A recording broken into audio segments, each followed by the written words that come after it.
Oxford Bookworms, Stage 5.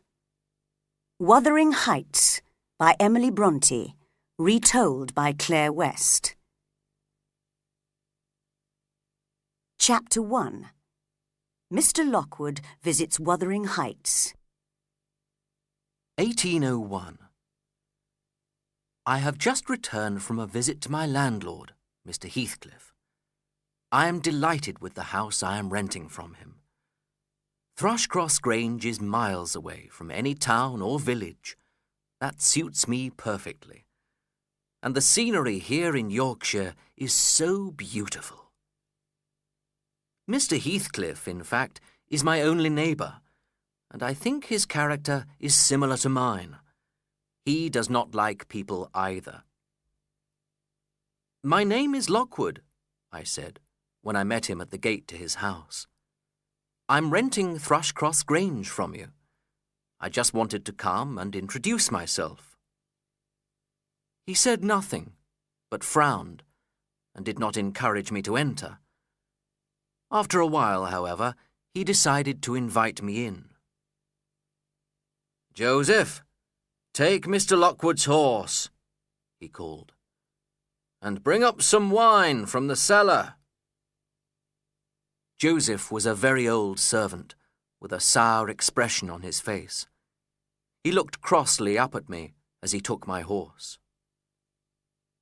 "God help us, a visitor," he muttered to himself. Perhaps there were no other servants, I thought, and it seemed that Mr. Heathcliff hardly ever received guests. His house is called Wuthering Heights. The name means a windswept house on a hill, and it is a very good description.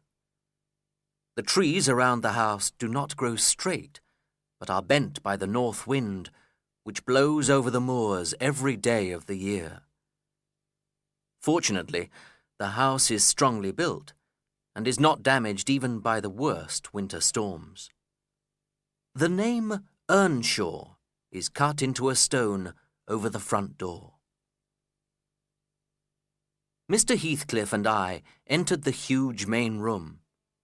It could have been any Yorkshire farmhouse kitchen, except that there was no sign of cooking, and no farmer sitting at the table. Mr. Heathcliff certainly does not look like a farmer. His hair and skin are dark, like a gypsy's, but he has the manners of a gentleman. He could perhaps take more care with his appearance, but he is handsome. I think he is proud, and also unhappy. We sat down by the fire in silence. "Joseph!" shouted Mr. Heathcliff. No answer came from the cellar, so he dived down there, leaving me alone with several rather fierce-looking dogs. Suddenly, one of them jumped angrily up at me, and in a moment all the others were attacking me. From every shadowy corner in the great room appeared a growling animal, ready to kill me, it seemed. "Help! Mr. Heathcliff, help!" I shouted, trying to keep the dogs back. My landlord and his servant were in no hurry to help, and could not have climbed the cellar steps more slowly. But luckily a woman, who I supposed was the housekeeper, rushed into the room to calm the dogs. "What the devil is the matter?" Mr. Heathcliff asked me rudely, when he finally entered the room. "Your dogs, sir," I replied. "You shouldn't leave a stranger with them. They're dangerous." Come, Mr. Lockwood. Have some wine. We don't often have strangers here, and I'm afraid neither I nor my dogs are used to receiving them." I could not feel offended after this, and accepted the wine. We sat drinking and talking together for a while. I suggested visiting him tomorrow. He did not seem eager to see me again, But I shall go anyway. I am interested in him, even if he isn't interested in me. 2 days later. Yesterday afternoon was misty and bitterly cold, but I walked the 4 miles to Wuthering Heights and arrived just as it was beginning to snow. I banged on the front door for 10 minutes, getting colder and colder. Finally, Joseph's head appeared at a window of one of the farm buildings. "What do you want?" he growled. "Could you let me in?" I asked desperately. He shook his head. "There's only Mrs. Heathcliff indoors, and she won't open the door to you." Just then a young man appeared and called me to follow him. We went through the back door and into the big room where I had been before. I was delighted to see a warm fire and a table full of food. And this time there was a woman sitting by the fire. She must be Mrs. Heathcliff, I thought. I had not imagined my landlord was married. She looked at me coldly, without saying anything. "Terrible weather," I remarked. There was silence. "What a beautiful animal!" I tried again, pointing to one of the dogs that had attacked me. She still said nothing, but got up to make the tea. She was only about 17, with the most beautiful little face I had ever seen. Her golden wavy hair fell around her shoulders. "Have you been invited to tea?" she asked me crossly. "No, but you are the proper person to invite me," I smiled. For some reason this really annoyed her. She stopped making the tea and threw herself angrily back in her chair. Meanwhile, the young man was staring aggressively at me. He looked like a farm worker, but seemed to be part of the family. I did not feel at all comfortable. At last, Heathcliff came in. "Here I am, sir, as I promised," I said cheerfully. "You shouldn't have come," he answered, shaking the snow off his clothes. "You'll never find your way back in the dark." "Perhaps you could lend me a servant to guide me back to the Grange?" I asked. "No, I couldn't. There aren't any servants here except Joseph and the housekeeper. Get the tea ready, will you?" he added fiercely to the young woman. I was shocked by his unpleasantness. We sat down to eat. I tried to make conversation with the 3 silent people round the table. "How happy you must be, Mr. Heathcliff," I began, "in this quiet place, with your wife and—" "My wife? My wife's ghost, you mean?" I suddenly realized I had made a serious mistake. So his wife was dead. Of course he was too old to be married to that young girl. She must be married to the young man next to me, who was drinking his tea out of a bowl and eating his bread with unwashed hands. Perhaps the poor girl had found no one better to marry in this uninhabited area. I turned politely to the young man. "Ah, so you are this lady's husband." This was worse than before. His face went red, and he seemed only just able to stop himself hitting me. He muttered something I could not hear. "Wrong again, Mr. Lockwood," said Mr. Heathcliff. "No, her husband, my son, is dead. This," he added, looking scornfully at the young man, "is certainly not my son. My name is Hareton Earnshaw," growled the young man. We finished our meal in silence, and when I looked out of the window, all I could see was darkness and snow. "I don't think I can get home without a guide," I said politely. No one answered me. I turned to the woman. "Mrs. Heathcliff," I begged, "what can I do? Please, help me." "Take the road you came on," she replied without interest, opening a book. "That's the best advice I can give." "Mr. Heathcliff, I'll have to stay here for the night," I told him. "I hope that will teach you not to walk over the moors in bad weather," he answered. "I don't keep guest bedrooms. You can share a bed with Hareton or Joseph." I was so angry with them all that I could not stay there a moment longer, and rushed out into the darkness. I saw Joseph by the back door, caught hold of the lamp he was carrying, and ran with it to the gate. But the dogs chased after me and attacked me, and I was soon knocked to the ground.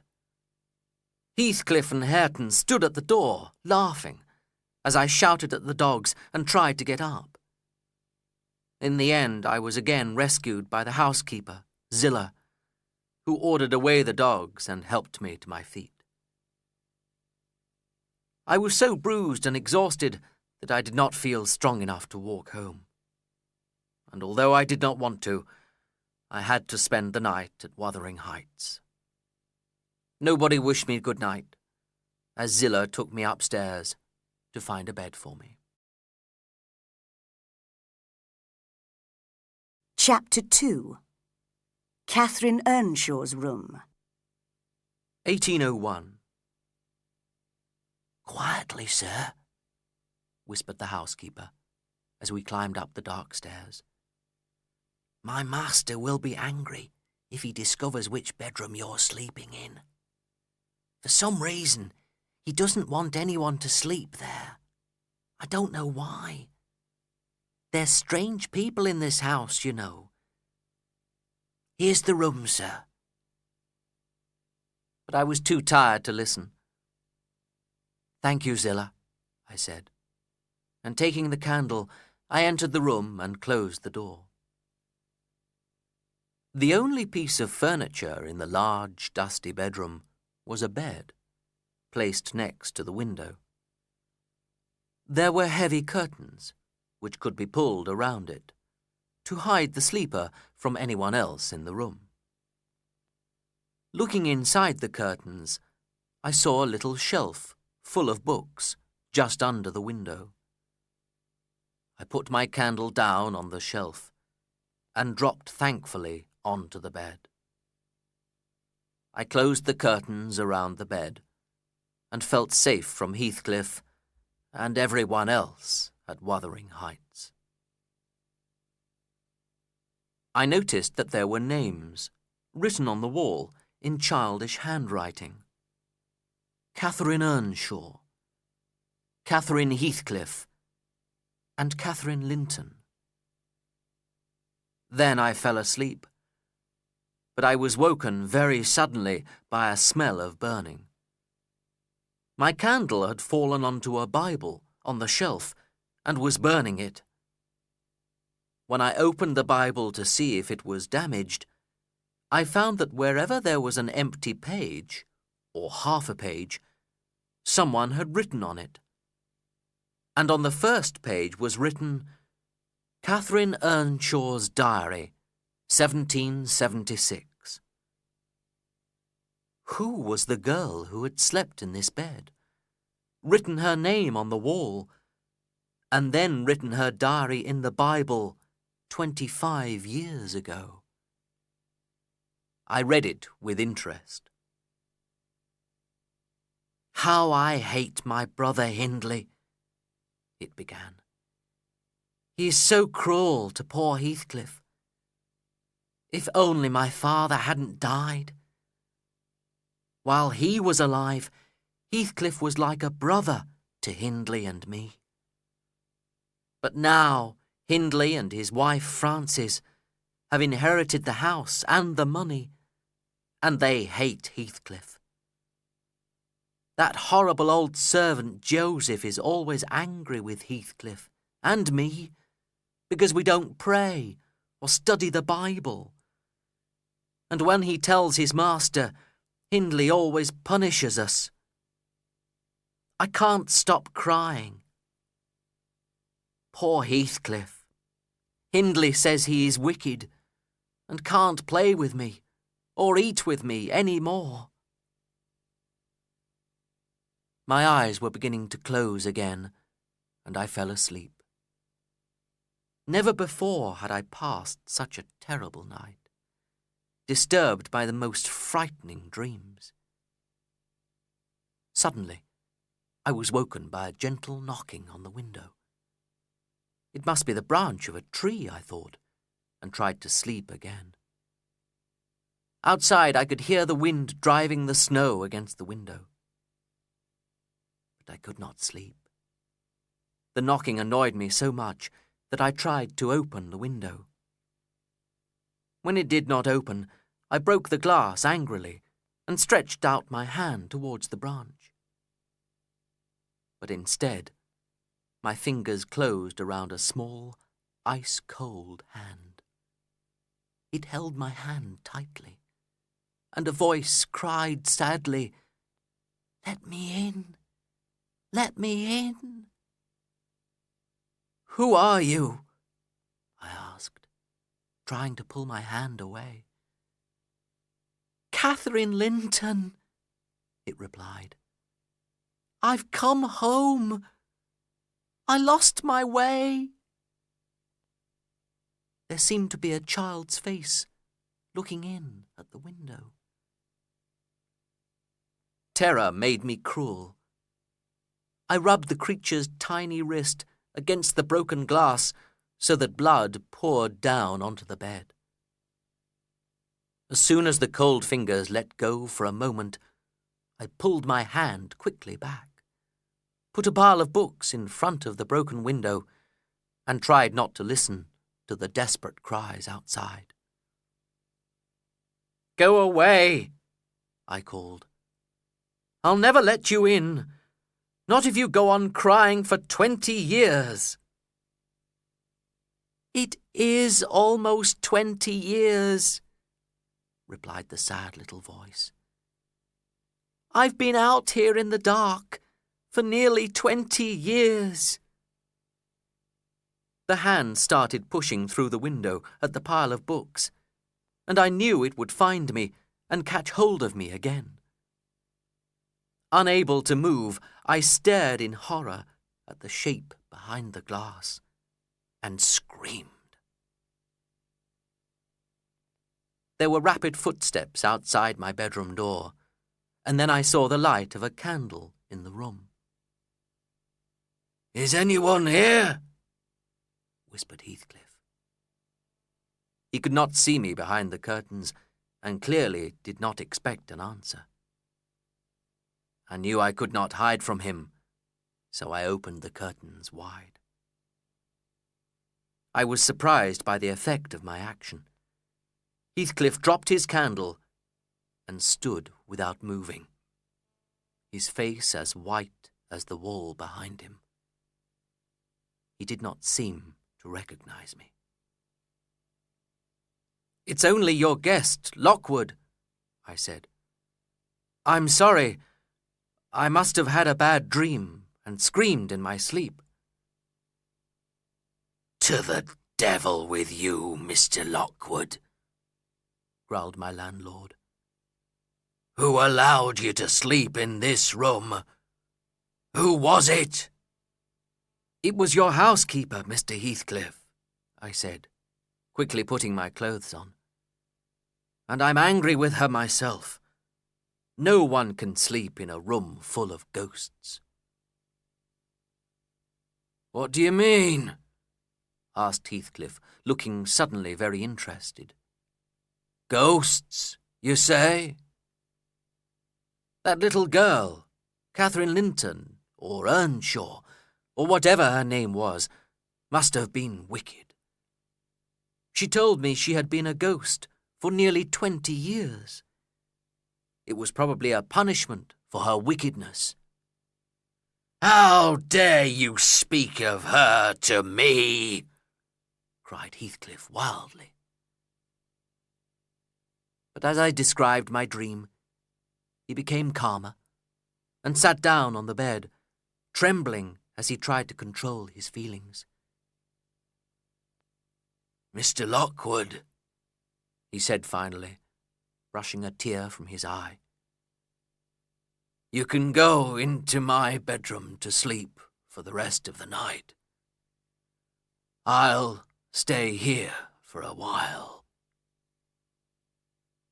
"No more sleep for me tonight," I replied. "I'll wait in the kitchen until it's daylight, and then I'll leave. You needn't worry about my visiting you again, either. I've had enough company for a long time." But as I turned to go downstairs, my landlord, thinking he was alone, threw himself on the bed, pushed open the window, and called into the darkness. "Come in!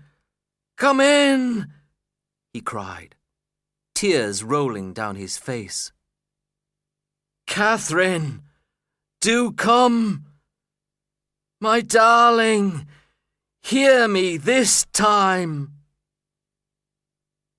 But only the snow and wind blew into the room. How could my dream have produced such madness? I could not watch his suffering any more, and went downstairs. I waited in the kitchen until it was light enough outside for me to find my way through the deep snow back to Thrushcross Grange. The housekeeper there, Ellen Dean, rushed out to welcome me home. She thought I must have died in the previous night's snowstorm. With a warm fire and a hot meal, I began to recover from my unpleasant experiences. After my stay at Wuthering Heights, I thought I would never want to speak to any human being again. But by the end of the next day, I was beginning to feel lonely. I decided to ask Mrs. Dean to sit with me after supper. "How long have you lived in this house?" I asked her. 18 years, sir. I came here early in 1783, when my mistress was married, to look after her. And when she died, I stayed here as housekeeper." "Who was your mistress?" I asked. "Her name was Catherine Earnshaw," she replied. "Ah, my ghostly Catherine," I muttered quietly to myself. "She married Mr. Edgar Linton, a neighbour," added Mrs. Dean. "And they had a daughter, Cathy, who married Mr. Heathcliff's son." "Ah, so that must be the widow, young Mrs. Heathcliff at Wuthering Heights." "That's right, sir. Did you see her? I looked after her as a baby, you know. How is she? I do want to know." "She looked very well, and very beautiful, but I don't think she's happy." "Oh, poor thing. And what did you think of Mr. Heathcliff?" "He's a rough, hard man, Mrs. Dean. But I'm very interested in him. Tell me more about him."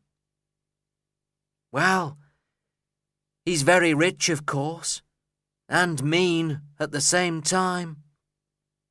He could live here at Thrushcross Grange, which is a finer house than Wuthering Heights, but he would rather receive rent than live comfortably.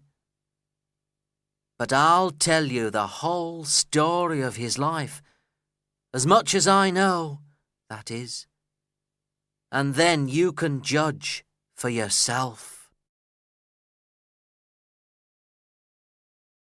Chapter 3. Ellen Dean's Story. Catherine and Heathcliff as Children. 1770. When I was a child, I was always at Wuthering Heights, because my mother was a servant with the Earnshaw family. They are a very old family who've lived in that house for centuries, as you can see from their name on the stone over the front door. I grew up with Catherine and Hindley Earnshaw, and we three played together as children. One day, their father, Mr. Earnshaw, came back from a long journey.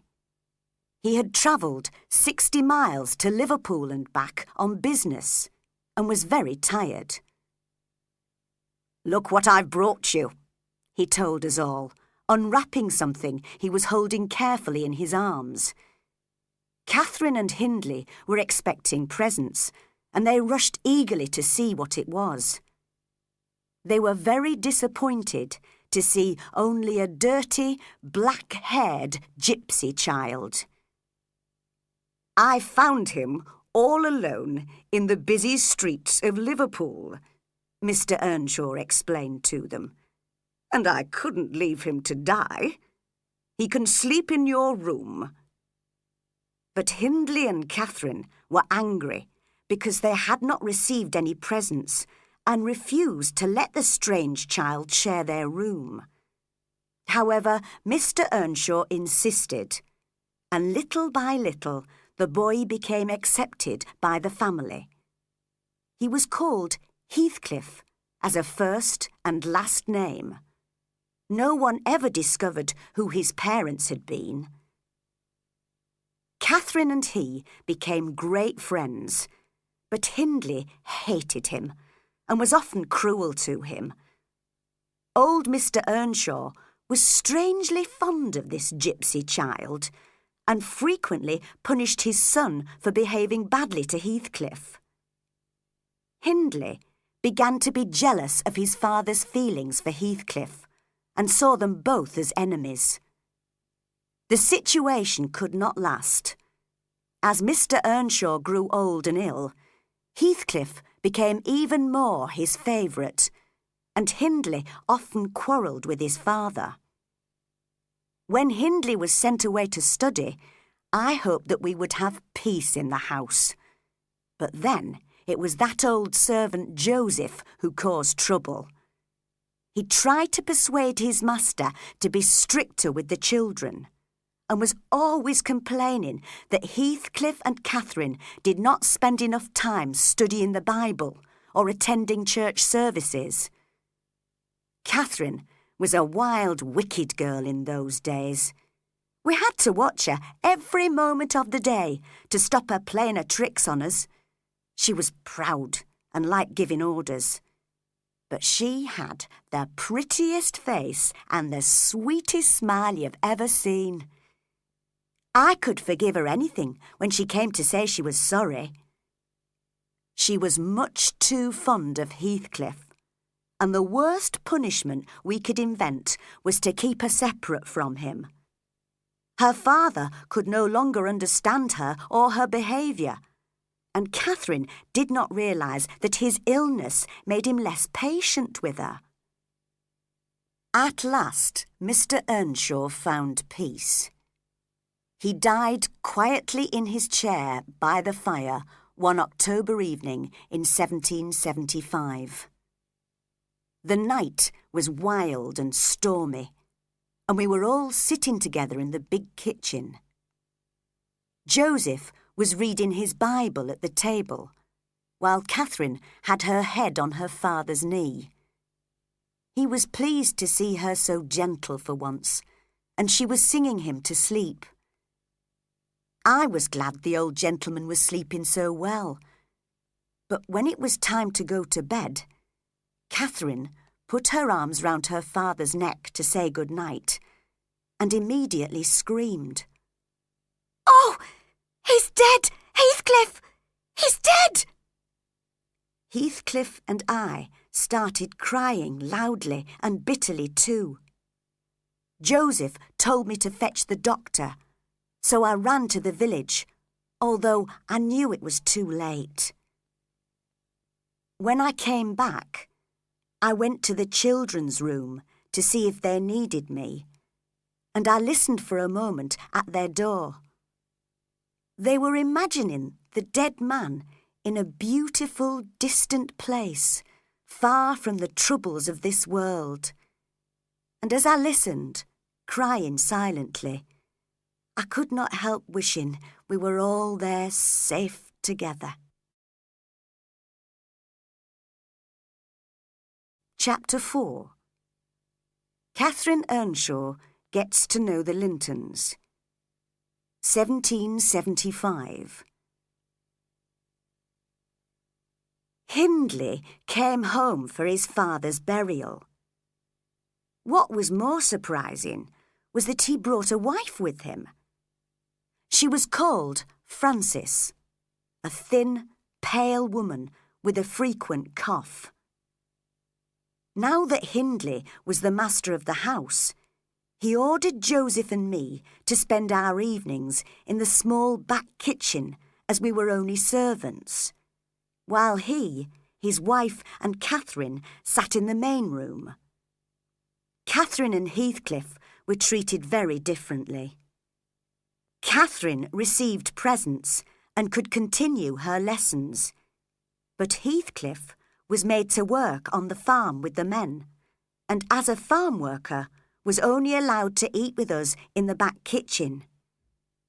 They grew up like two wild animals. Hindley did not care what they did as long as they kept out of his way, and they did not care even if he punished them.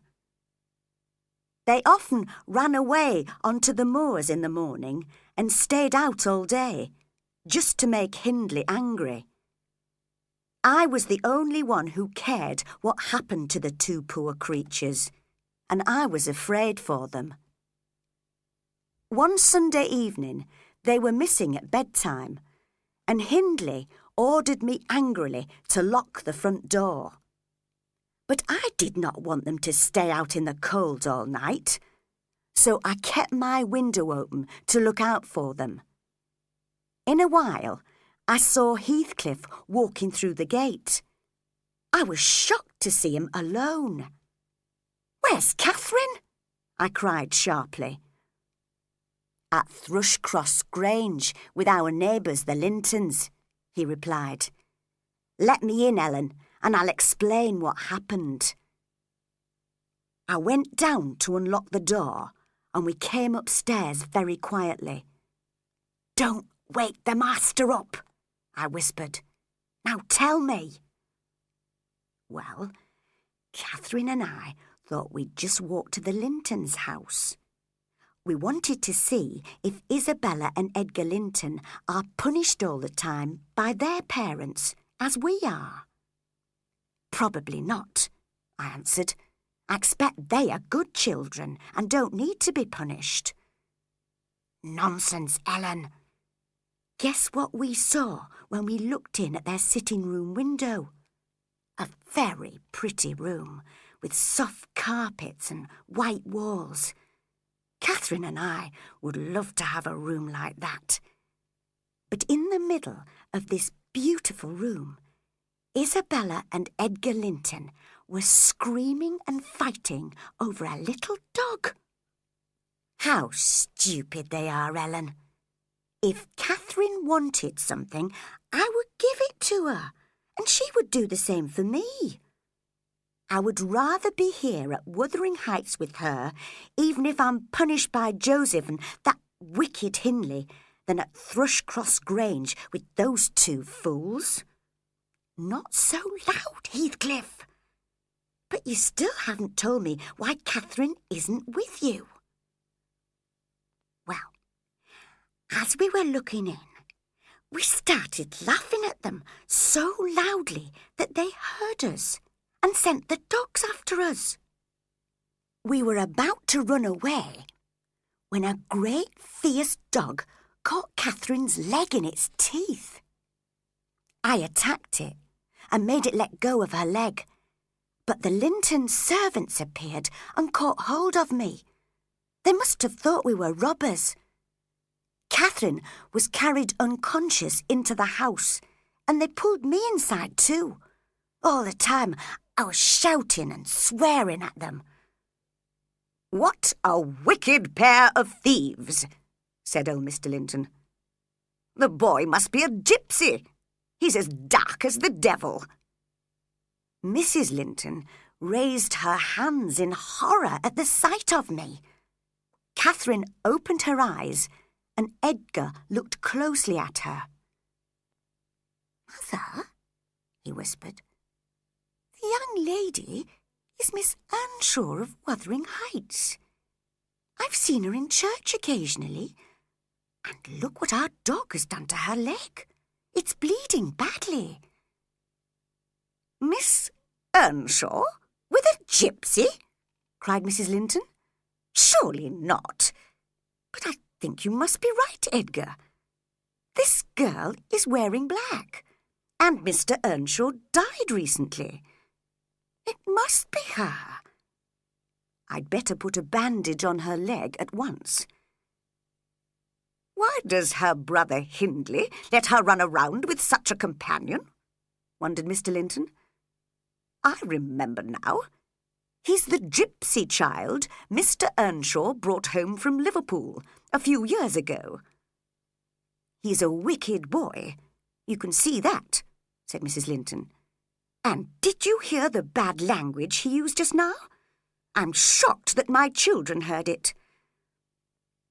I was pushed out into the garden, but I stayed to watch through the window.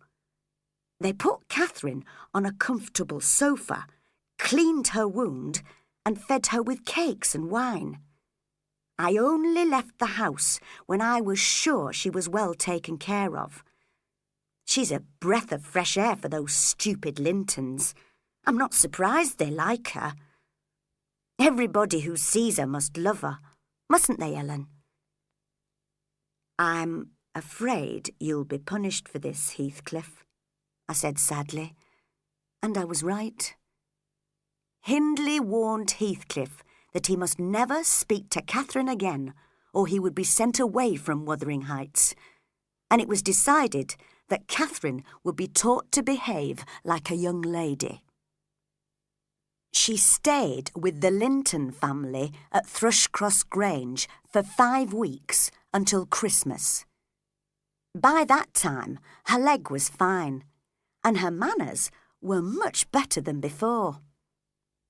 Frances Earnshaw visited her often, bringing her pretty dresses to wear, and persuading her to take care of her appearance, so that when she finally came home after her long absence, she almost seemed a different person. Instead of a wild, hatless girl, we saw a beautiful, carefully dressed young lady. When she had greeted all of us, she asked for Heathcliff. "Come forward, Heathcliff," called Hindley. "You may welcome Miss Catherine home, like the other servants." Heathcliff was used to being outside all day and had not bothered to wash or change his clothes. His face and hands were black with dirt. In spite of this, Catherine was very glad to see him and rushed up to kiss him. Then she laughed. "How funny and black and cross you look. But that's because I'm used to Edgar and Isabella, who are always so clean and tidy. Well, Heathcliff, have you forgotten me?" But ashamed and proud, the boy said nothing, until suddenly his feelings were too much for him. "I won't stay to be laughed at," he cried, and was about to run away when Catherine caught hold of his hand. "Why are you angry, Heathcliff? You just look a bit strange, that's all. You're so dirty." She looked worriedly at her hands and her new dress. "You needn't have touched me," he said. pulling away his hand. "I like being dirty, and I'm going to be dirty." As he ran miserably out of the room, Hindley and his wife laughed loudly, delighted that their plan to separate the two young people seemed to be succeeding. The next day was Christmas Day.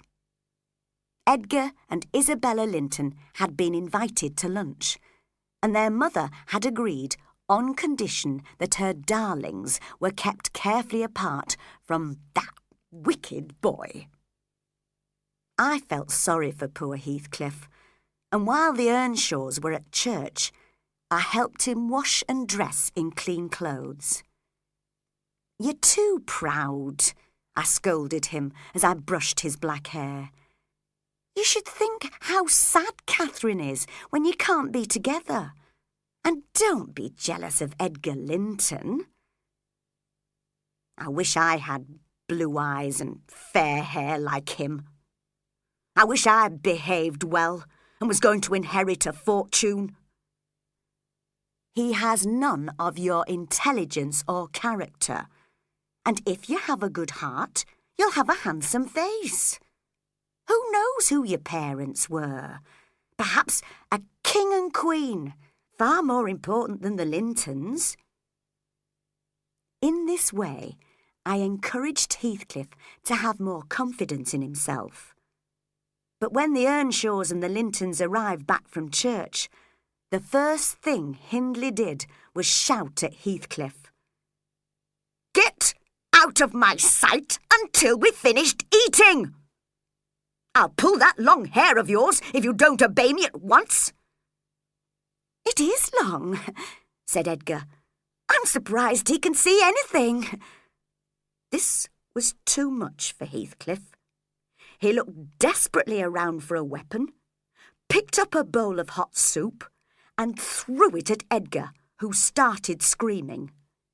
Hindley immediately took hold of Heathcliff and pushed him upstairs. "I'm sure Hindley's going to hit him," cried Catherine. "I hate it when Heathcliff is punished. It's your fault, Edgar. You annoyed him. Why did you speak to him?" "I didn't," replied Edgar, tears in his eyes. "I promised Mother I wouldn't. I spoke about him, not to him." "Well, don't cry," said Catherine with scorn. "You've made enough trouble already. Here comes my brother." Hindley returned, hot and breathless. "That'll teach him," he said. "And now let's have lunch." The others seemed to forget Heathcliff, but I noticed Catherine could not eat much, and I knew she was sorry for her friend. In the evening, there was music from a travelling band and dancing in the main room. Catherine said the music sounded sweeter from high up, and so she went to sit in the dark on the stairs. When I went to find her, however, I discovered she had gone right to the top of the house to talk to Heathcliff through his locked bedroom door, and had then climbed out onto the roof and in through his window. I persuaded them both to come out of the room the same way, as I had no key to the door, and took Heathcliff down into the warm servants' kitchen with me, while Catherine returned to her guests and the dancing. "You must be hungry, Heathcliff," I said. "You haven't eaten all day. Have some Christmas cake, do." "I can't eat anything," he growled, putting his head in his hands. "I've got to think how I can have my revenge on Hindley. I only hope he doesn't die first. He'll be sorry he's treated me like this, Ellen." Chapter 5. Catherine and Edgar, 1778. In the summer of this year, Hindley's wife Frances had her first and last baby. They called the boy Hareton. But the poor woman had been ill for a long time, although we had not realised it, and died soon after Hareton was born. Hindley only had room in his heart for two people, himself and his wife. So when she died, he was in despair.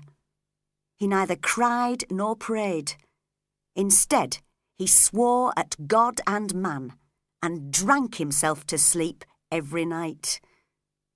The servants all left him, except for Joseph and me. Joseph enjoyed being able to scold his wicked employer with warnings from the Bible, and I could not leave Miss Catherine.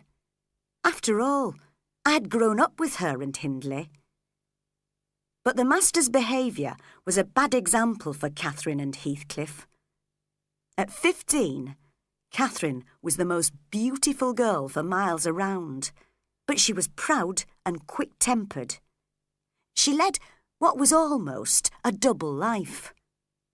At Wuthering Heights, under Heathcliff's influence, she annoyed Hindley, laughed at Joseph, and was rude to me. But at Thrushcross Grange, which she often visited, she showed a different, calmer side of her character, and was polite, intelligent, and amusing. The Lintons all liked her, and poor Edgar had fallen in love with her. Heathcliff was 16 at this time. He did not have time to study any more, and the long hours of work on the farm made him tired and dull. There was always an angry expression on his face, and he did not even try to keep himself clean and tidy. He seemed to want people to dislike him. Catherine and he still spent time together when he was not working in the fields, but he no longer expressed his fondness for her in words, and he looked angry if she touched or kissed him. One afternoon, when Hindley had gone into town, Heathcliff came into the main room after lunch. I was helping Catherine to arrange her hair, as she had invited Edgar Linton to visit her while Hindley was absent. "Catherine, are you going anywhere this afternoon?" asked Heathcliff. "Why have you got that silk dress on? Nobody's visiting you, I hope." "No, I don't think so," replied Catherine, looking quickly at me. "But you should be at work by now, Heathcliff." "That devil Hindley isn't away very often. I'm taking a holiday. I won't work any more today. I'm staying with you this afternoon. He'll never know." Catherine thought for a moment. Somehow she had to prepare him for Edgar's visit. "Isabella and Edgar said they might call here this afternoon. If they come, you'll be scolded for not working." "Tell Ellen to say you're busy and can't see them," he said. "Those friends of yours take up all your time. You spend most of your evenings with them, not with me." "Well, why should I always spend my time with you?" she asked crossly. "What can you talk about? How can you amuse me?" "You never told me before that you didn't like my company, Catherine," cried Heathcliff. Just then we heard a horse outside, and there was a light knock on the door. Edgar Linton entered, his handsome face full of delight at receiving Catherine's unexpected invitation. I wondered if Catherine was comparing her two friends as Edgar came in and Heathcliff ran out. "I haven't come too soon, have I?" asked Edgar politely. "No," answered Catherine. "Leave us alone, Ellen." "I'm just doing my work, miss," I replied, pretending to dust the furniture. Hindley had told me to be present if Edgar Linton came to visit Catherine. She came up to me and whispered crossly, "Go away, Ellen." Keeping her back to Edgar, she cruelly scratched my arm. No! I screamed, to show Edgar what had happened. What a wicked thing to do, miss! You have no right to hurt me. I didn't touch you, you lying creature, she cried angrily, and unable to control herself, hit me hard on the face. Catherine, love! Catherine! Cried Edgar, shocked. The baby Hareton, who followed me everywhere, immediately started sobbing and saying, Wicked Aunt Catherine. She picked him up and shook the poor child until he screamed. Edgar rushed up to her and tried to stop her. At once she turned and hit him over the ear as hard as she could. The young man looked very pale and went straight to the door. Where are you going, Edgar Linton? She asked. Don't leave me. I shall be miserable all night. Can I stay after you have hit me? He replied. You've made me afraid and ashamed of you. I won't come here again. Well, go then if you want to, she cried. I'm going to cry until I'm ill. And she dropped onto the floor, her shoulders shaking and the tears rolling down her face. Edgar managed to get as far as the door, but here he hesitated, and I called out to him to encourage him to leave. Miss is just a selfish child, sir. You'd better ride home and forget her. But as he could not stop looking at her, I knew there was no hope for him. Nothing would keep him away from her now. And sure enough, he came back into the room and shut the door. This time, I left them alone and stayed in the kitchen with little Hareton. But when I came to warn them that Hindley had returned, I realised that their quarrel had only brought them closer together. Chapter 6. Heathcliff Disappears, 1778 to 1779. Hindley came into the kitchen, swearing terribly, just as I was about to hide little Hareton in a cupboard. I was always afraid that Hindley would hurt his small son, either by accident or on purpose, when he was drunk. So I tried to keep Hareton out of the way. But this time, Hindley discovered my plan. Ah! You keep my son in a cupboard, do you? He cried angrily, picking up a sharp kitchen knife. With the devil's help, I'll make you swallow this, Ellen. And he pushed the knife between my teeth. I was never afraid he would hurt me, and calmly took the knife out of my mouth. But that can't be my son, can it? He continued aggressively, staring at the frightened little boy. If it is, he should be punished for not running to greet his father. Perhaps I'll cut his ears off.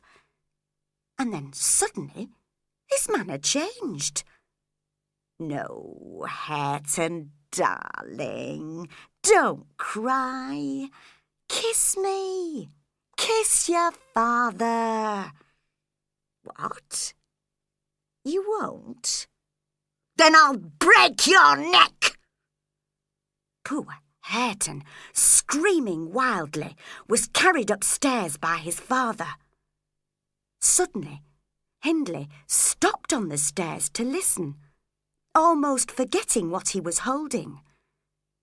Heathcliff had come into the house and stood at the bottom of the stairs looking up. Just then, the child jumped out of Hindley's arms and fell.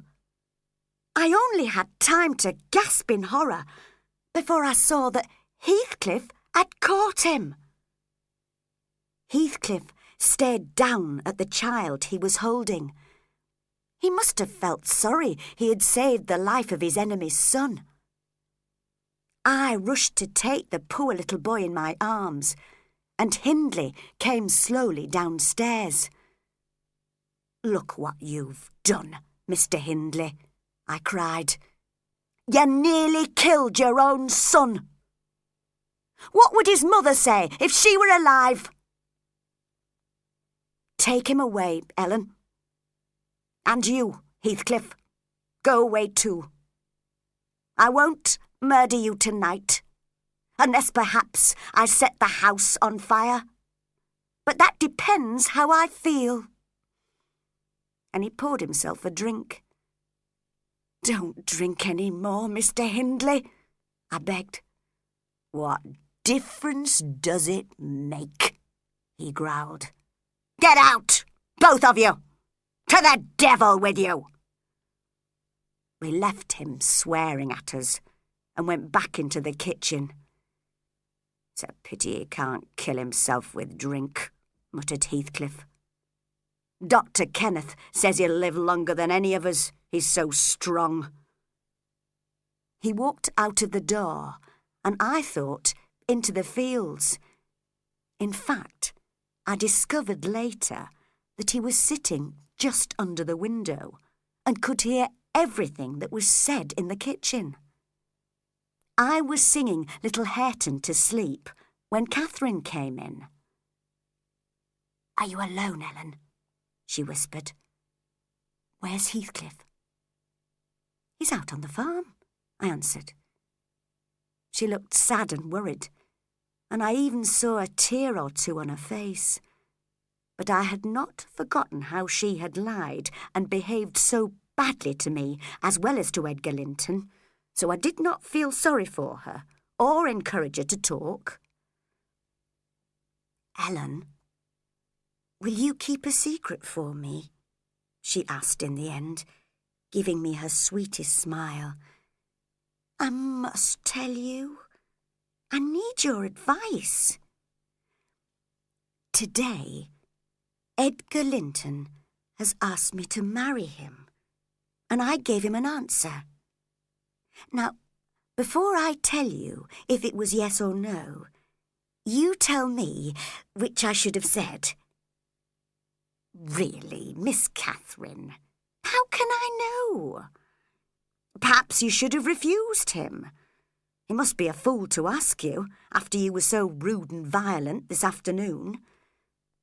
"Well, I accepted him, Ellen," she said crossly. "But should I have done so? Should I? What do you think?" "First, do you love him?" I asked. "Of course I do," she replied.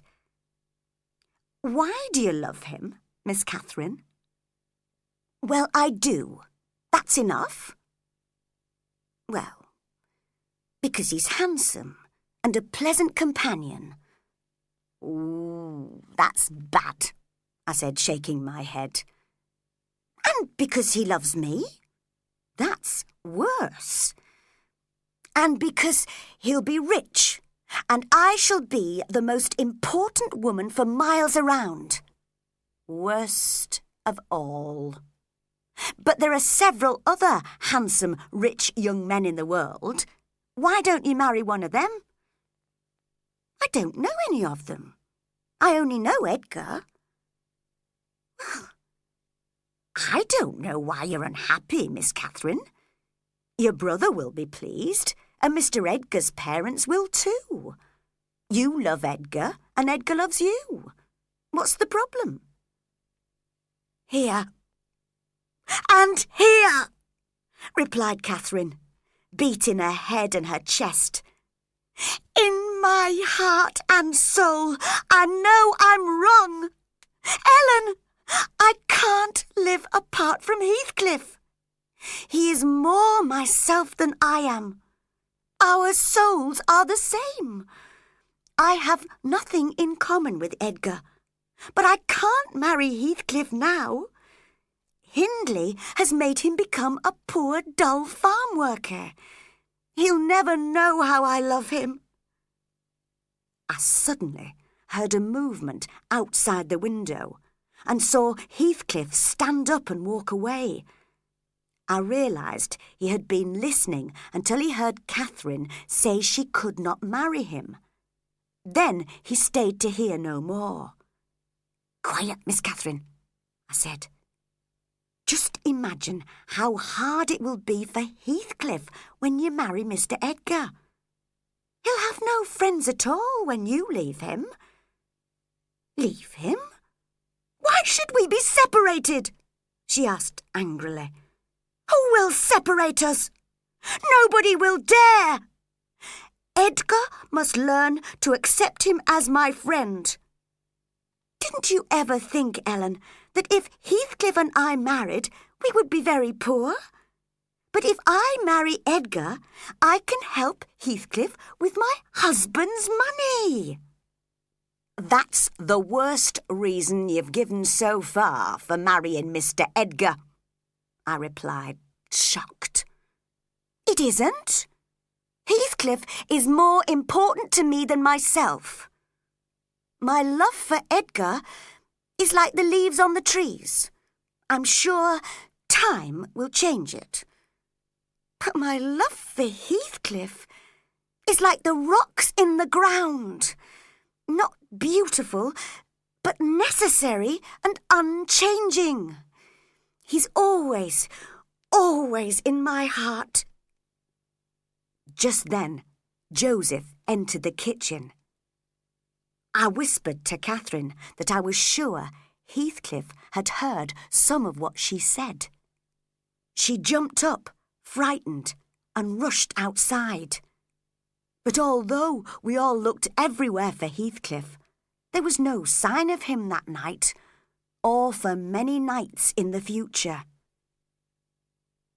At about midnight, while we were still waiting for him to come home, we noticed the wind was getting stronger. We could hear it whistling down the chimney and howling all around the house. Suddenly, there was a terrible crash of thunder, and the branch of a tree fell onto the roof. We were not hurt, but Joseph immediately dropped onto his knees to pray. The rain was beating down on the windows, but Catherine stayed outside, although by now her hair and clothes were completely wet. In the end, we all went to bed. I managed to persuade Catherine to come in, but she insisted on sleeping in the kitchen in case Heathcliff returned during the night. In the morning, we discovered that she had caught a fever as a result of getting wet. She became seriously ill, and it was several weeks before Dr. Kenneth would allow her out of bed. When she recovered, she was invited to stay for a while at Thrushcross Grange. Unfortunately, old Mr. and Mrs. Linton caught the fever too, and died within a few days of each other. Catherine returned to us, prouder and quicker-tempered than ever, but not as strong as before. If she gets ill again, it could be fatal, Dr. Kenneth warned us. My advice to you is to do whatever she wants and don't make her angry. So we had to obey all her orders, and Joseph and I were not allowed to scold her any more. Edgar Linton was still in love with her and thought himself the happiest man on earth when he married her 3 years after his parents' death. She insisted on having me with her, so we moved together to Thrushcross Grange, although I was very sad to leave little Hareton with his father. It's very late, Mr. Lockwood. I think you should go to bed, or you'll be ill tomorrow. I can tell you the rest of the story another time. 4 weeks later. In fact, I was ill the next day, and have been ill since then. The terrible night I spent at Wuthering Heights was the cause of my illness, and I blame Mr. Heathcliff for it. Dr. Kenneth has warned me I won't be able to go out until the spring. All I can do is lie in bed, listening to the howling wind and staring at the grey northern sky. So I've decided to ask Mrs. Dean to come upstairs and finish telling me her story. She tells me she's happy to continue. Chapter 7. Heathcliff Returns, 1783. Well, sir, when Miss Catherine became Mrs. Linton and we went to live at Thrushcross Grange, I must say I was surprised and pleased by her behaviour. She showed great fondness for her husband and for his sister, Isabella. He, of course, was very anxious that no one should disobey her or make her angry. If she was depressed for a time, he blamed it on the illness she had had and was sympathetic.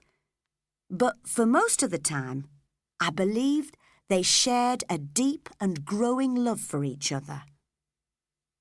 Unfortunately, this happiness did not last.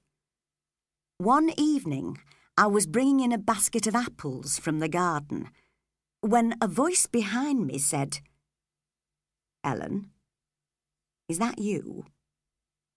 It was a deep, rather unusual voice.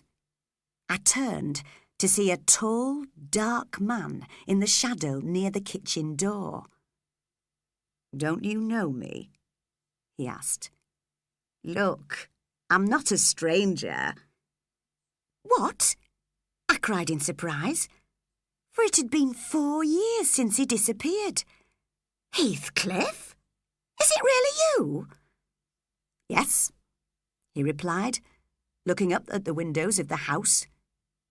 "Are they at home? Where is she? Tell me, Ellen. I must speak to her." "I'm not sure if you should see her," I hesitated. "Will the shock be too much for her?"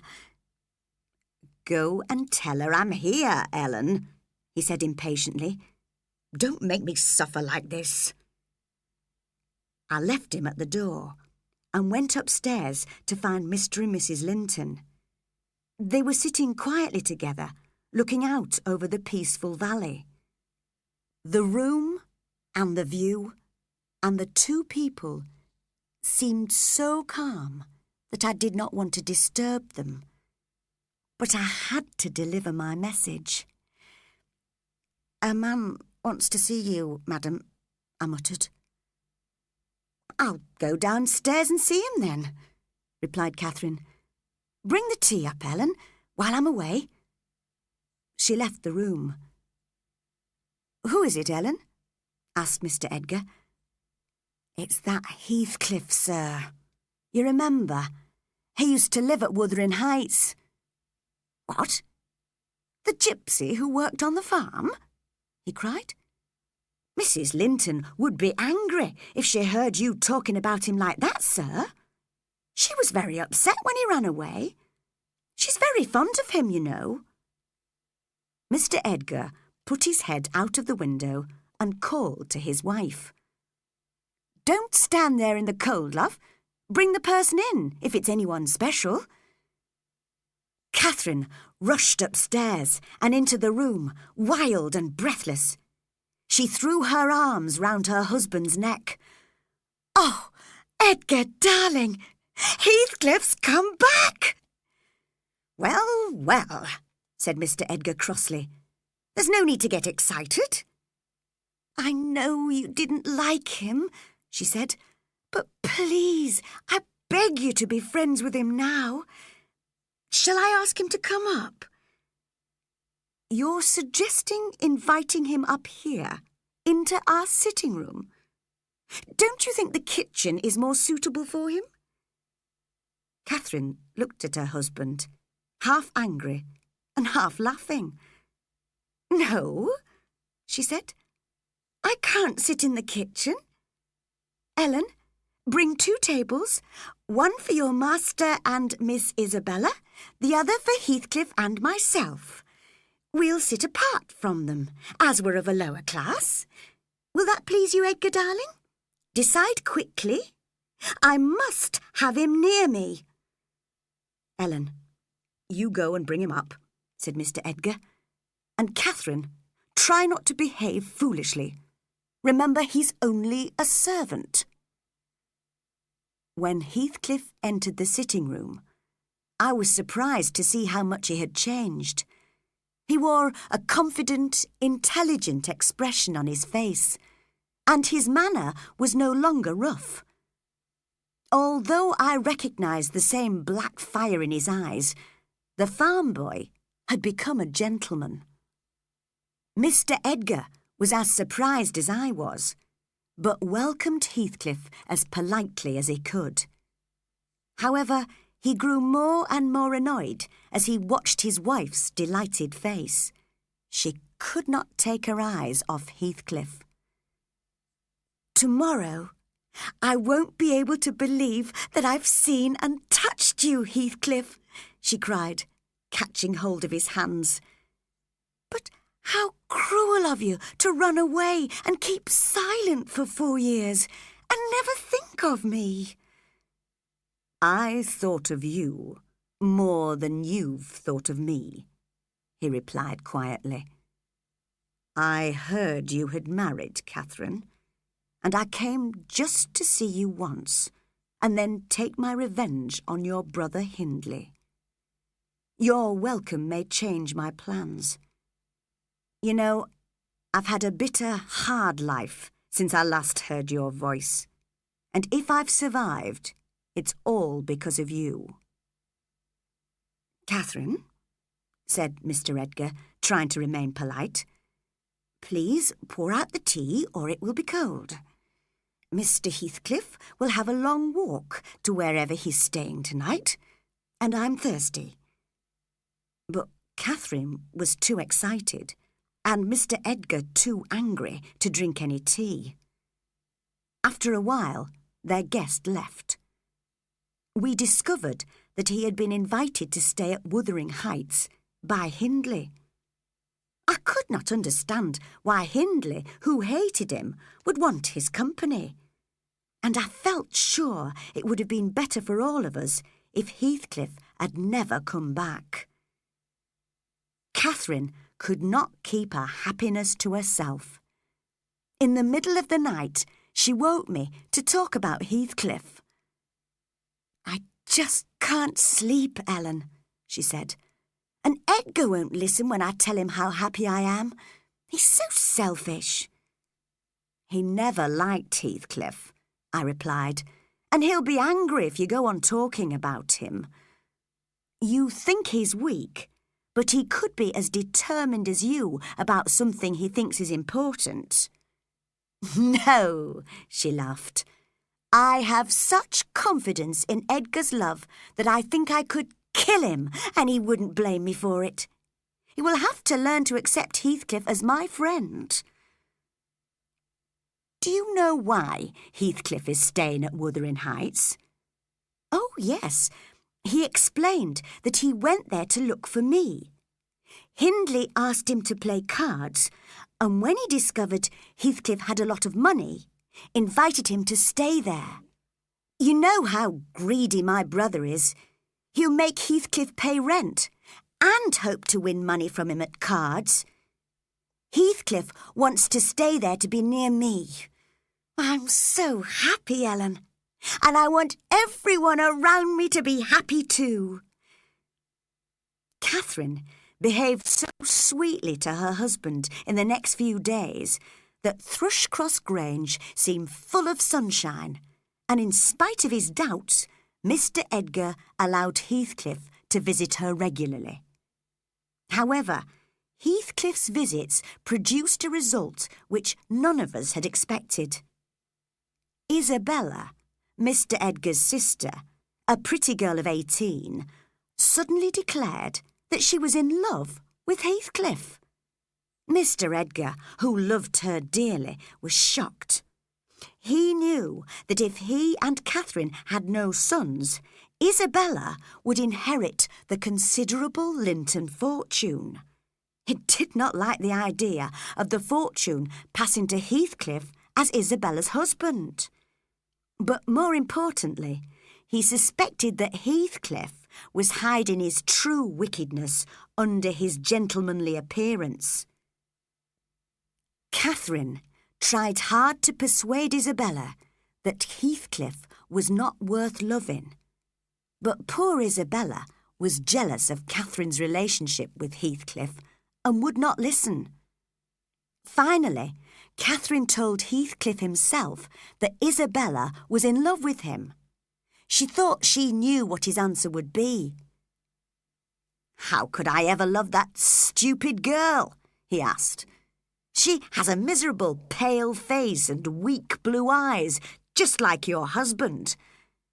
But she will inherit the family wealth from him, won't she?" "That's true," replied Catherine. "But don't think about that, Heathcliff. I hope Edgar and I will have several sons, and then they will inherit it." Catherine did not speak of this matter again, but I am sure Heathcliff often thought about it. I watched him carefully in the next few days. I hoped he would do nothing to hurt Mr. Edgar, who was a kind master to me. I was worried, too, about what was happening at Wuthering Heights.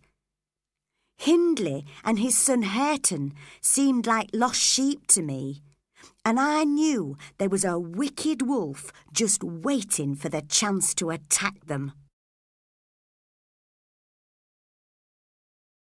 Chapter 8. Catherine is ill. 1783.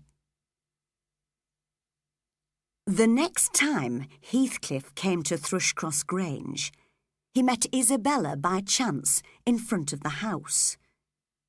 I was watching from the kitchen window as he went up to her and, supposing that no one else could see him, kissed her.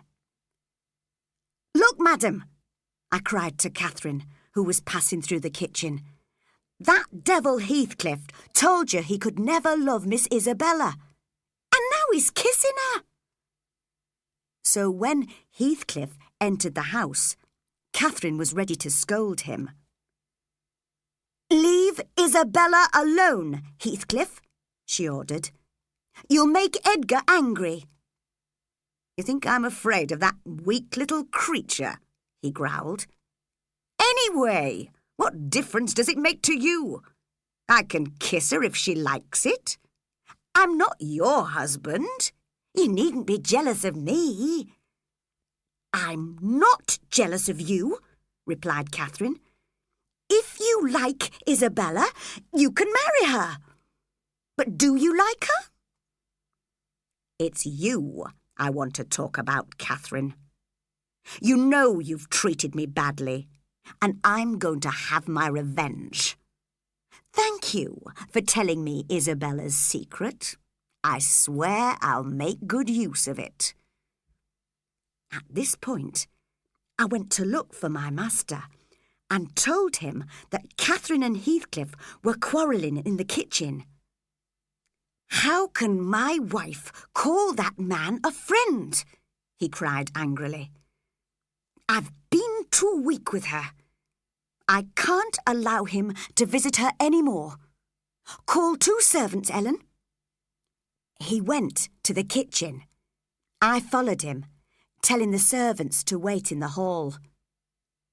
"Catherine," said Mr. Edgar to his wife as he entered, "do you think it's right to listen to this wicked man's talk?" "Have you been listening at the door, Edgar?" asked Catherine, coldly. Heathcliff laughed, which made Mr. Edgar even angrier. "You, sir," he said to Heathcliff, "are poisoning our family life. I should never have accepted you as Catherine's friend. I must inform you that you will never be allowed to enter this house again. and that if you don't leave within 3 minutes, you will be thrown out." "Well, well," replied Heathcliff, looking scornfully at Mr. Edgar's small figure. "So, you're going to throw me out yourself, are you?" My master looked towards the door. I realised he wanted to call the servants, as he knew he was not strong enough to fight Heathcliff alone. But Catherine must have guessed his plan. She hurried to the door and locked it. Mr. Edgar looked at her in angry surprise. "You must fight him like a gentleman, without anyone to help you," she told her husband. "That'll teach you to scold me." Mr. Edgar tried to get hold of the key, but she threw it quickly into the hottest part of the fire. He went very pale and could not stop his whole body trembling. "Oh, Edgar," cried his wife, "you've lost the fight already. You aren't a man, you're a mouse." "So that," said Heathcliff, pointing at Mr. Edgar, "is the thing you preferred to me, Catherine. Is he crying, or is he going to die of fear?" He went up to look more closely at Mr. Edgar, who suddenly recovered and hit Heathcliff hard on the neck. While Heathcliff was getting his breath back, Mr. Edgar walked out of the other kitchen door into the garden. "Now you'll never be able to come here again," said Catherine to Heathcliff. "Go away quickly. He'll return with men and guns." Heathcliff was sensible enough to take her advice.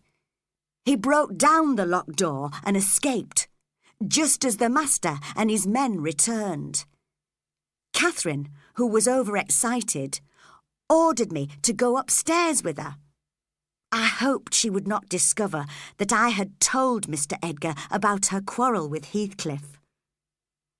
"I'm wild with anger, Ellen," she said when we reached the sitting room. "All this trouble is because of Isabella. Tell Edgar I'm in danger of becoming seriously ill. I hope it's true. I want to frighten him. He's upset me badly.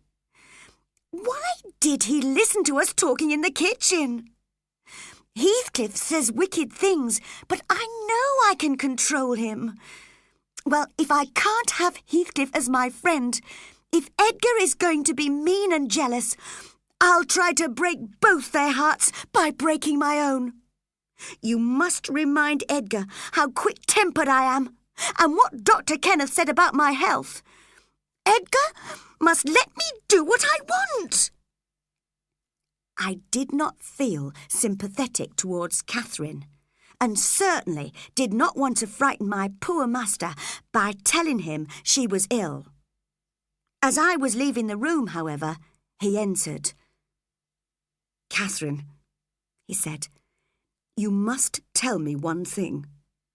You must choose between me and Heathcliff. Which do you intend to have?" "Leave me alone!" she cried wildly. "I'm ill! Can't you see? I can't even stand! Edgar, leave me!" She fell, stiff and pale, onto the floor. Mr. Edgar looked very frightened. "Don't worry, sir," I whispered to him. "She told me she would try to make you afraid by pretending to be ill." Unfortunately, she heard me. She jumped up, her hair loose and her eyes staring, and rushed to her bedroom. We heard the key turn in the lock. For the next few days, she refused to speak to anyone, even me. I took her food up to her room, but she would not eat. Mr. Edgar spent his time in the library and did not ask about his wife.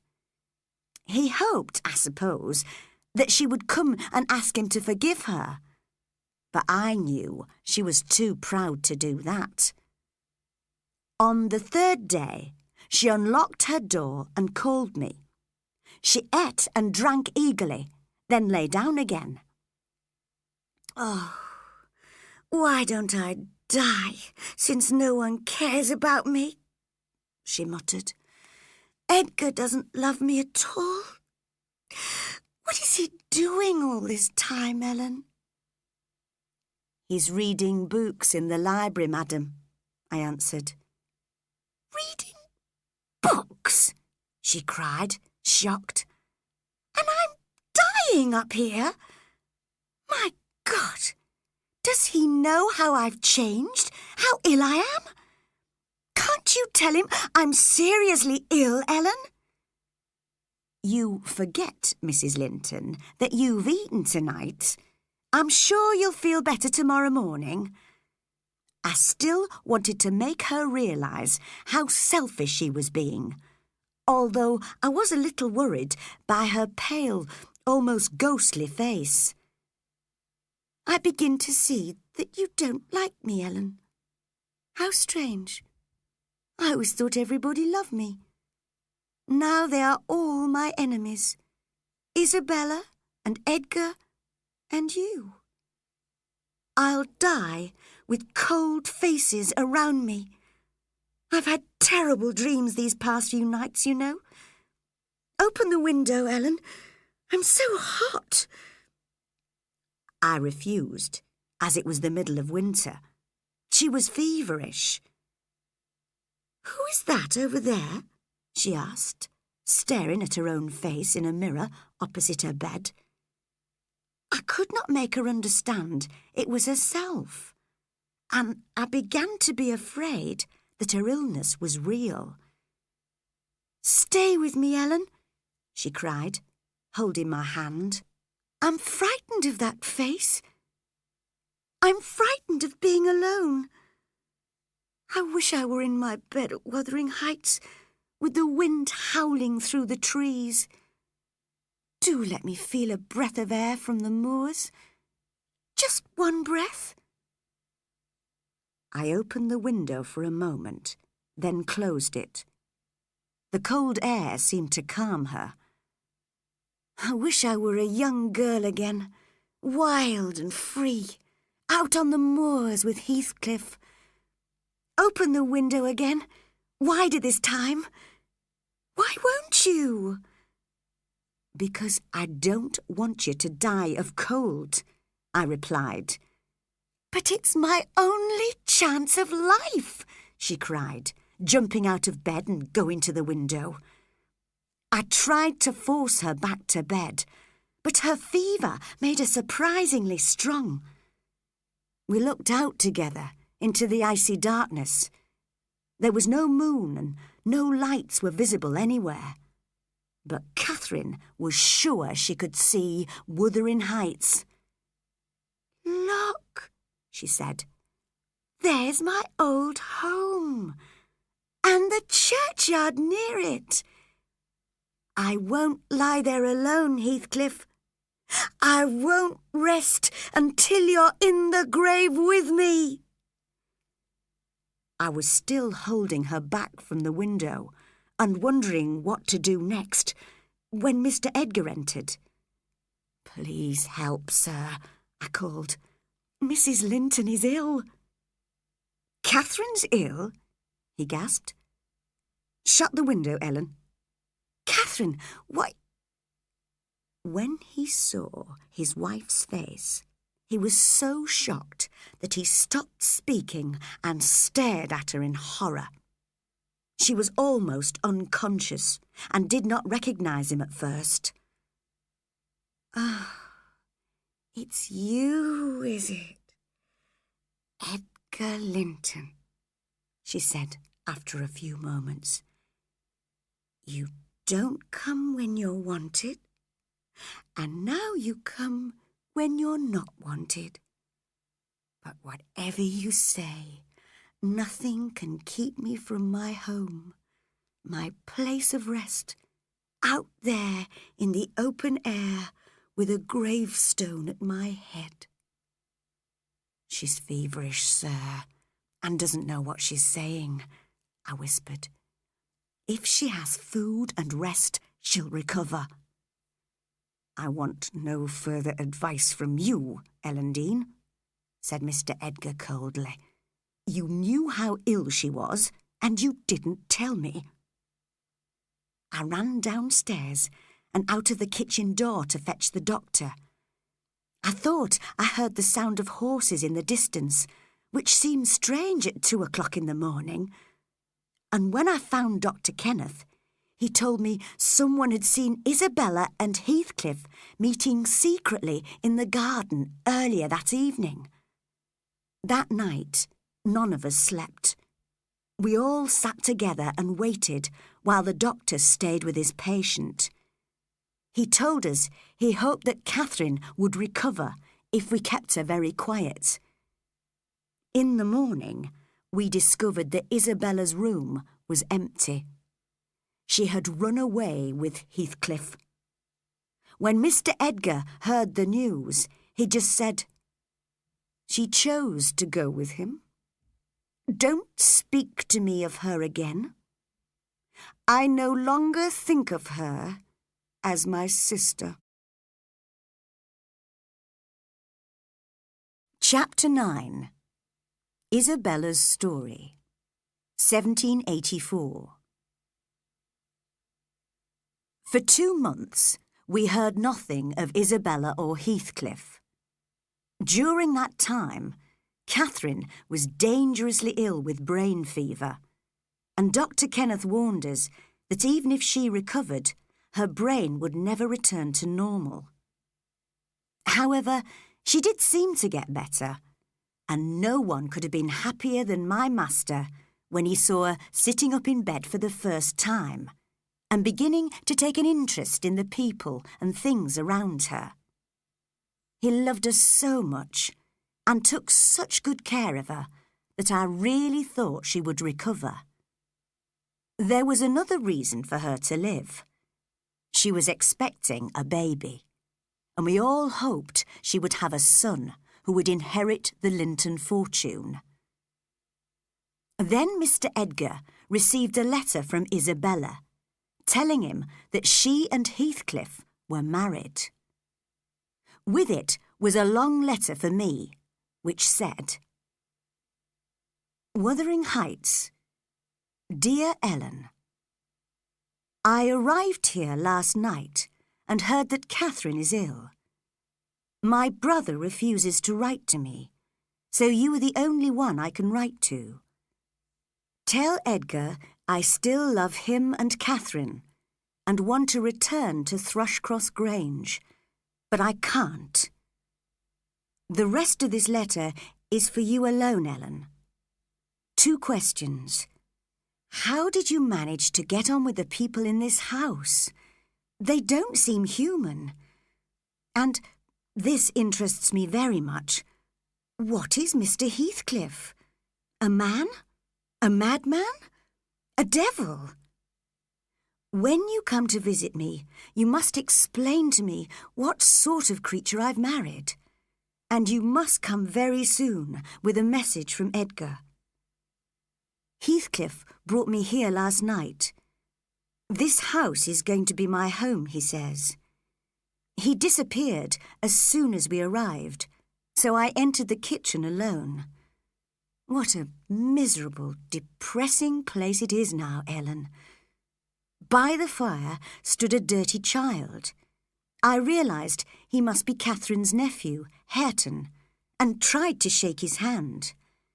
But he greeted me by swearing at me, so I went into the hall to find somebody else. When I knocked at another door, it was opened by a tall, thin man with long, dirty hair hanging down to his shoulders. I knew this must be Hindley Earnshaw, Catherine's brother and Hareton's father. His eyes and Hareton's reminded me of Catherine. "What do you want?" he asked roughly. "My name was Isabella Linton," I replied. "Now I'm married to Mr. Heathcliff." "Ah, So that devil has returned. Good, he growled. You can imagine, Ellen, how unhappy I felt in that unpleasant house.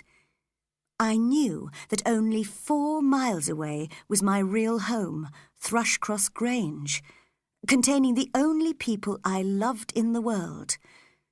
But those 4 miles were like an ocean which I could not cross. Don't tell Edgar or Catherine this, but I had hoped to find a friend at Wuthering Heights, someone to support me against Heathcliff. Now I realised that no one here would help me. After a long silence, I said, "Please ask a maid to show me my bedroom. I'm tired after my journey." "We have no maids here," he answered. "Joseph will show you Heathcliff's room if you like. And you'd better lock the bedroom door tonight." "Why, Mr. Earnshaw?" I asked. I did not want to lock myself in with Heathcliff. He brought out a gun, which had a knife attached to it. "Look at this," he said.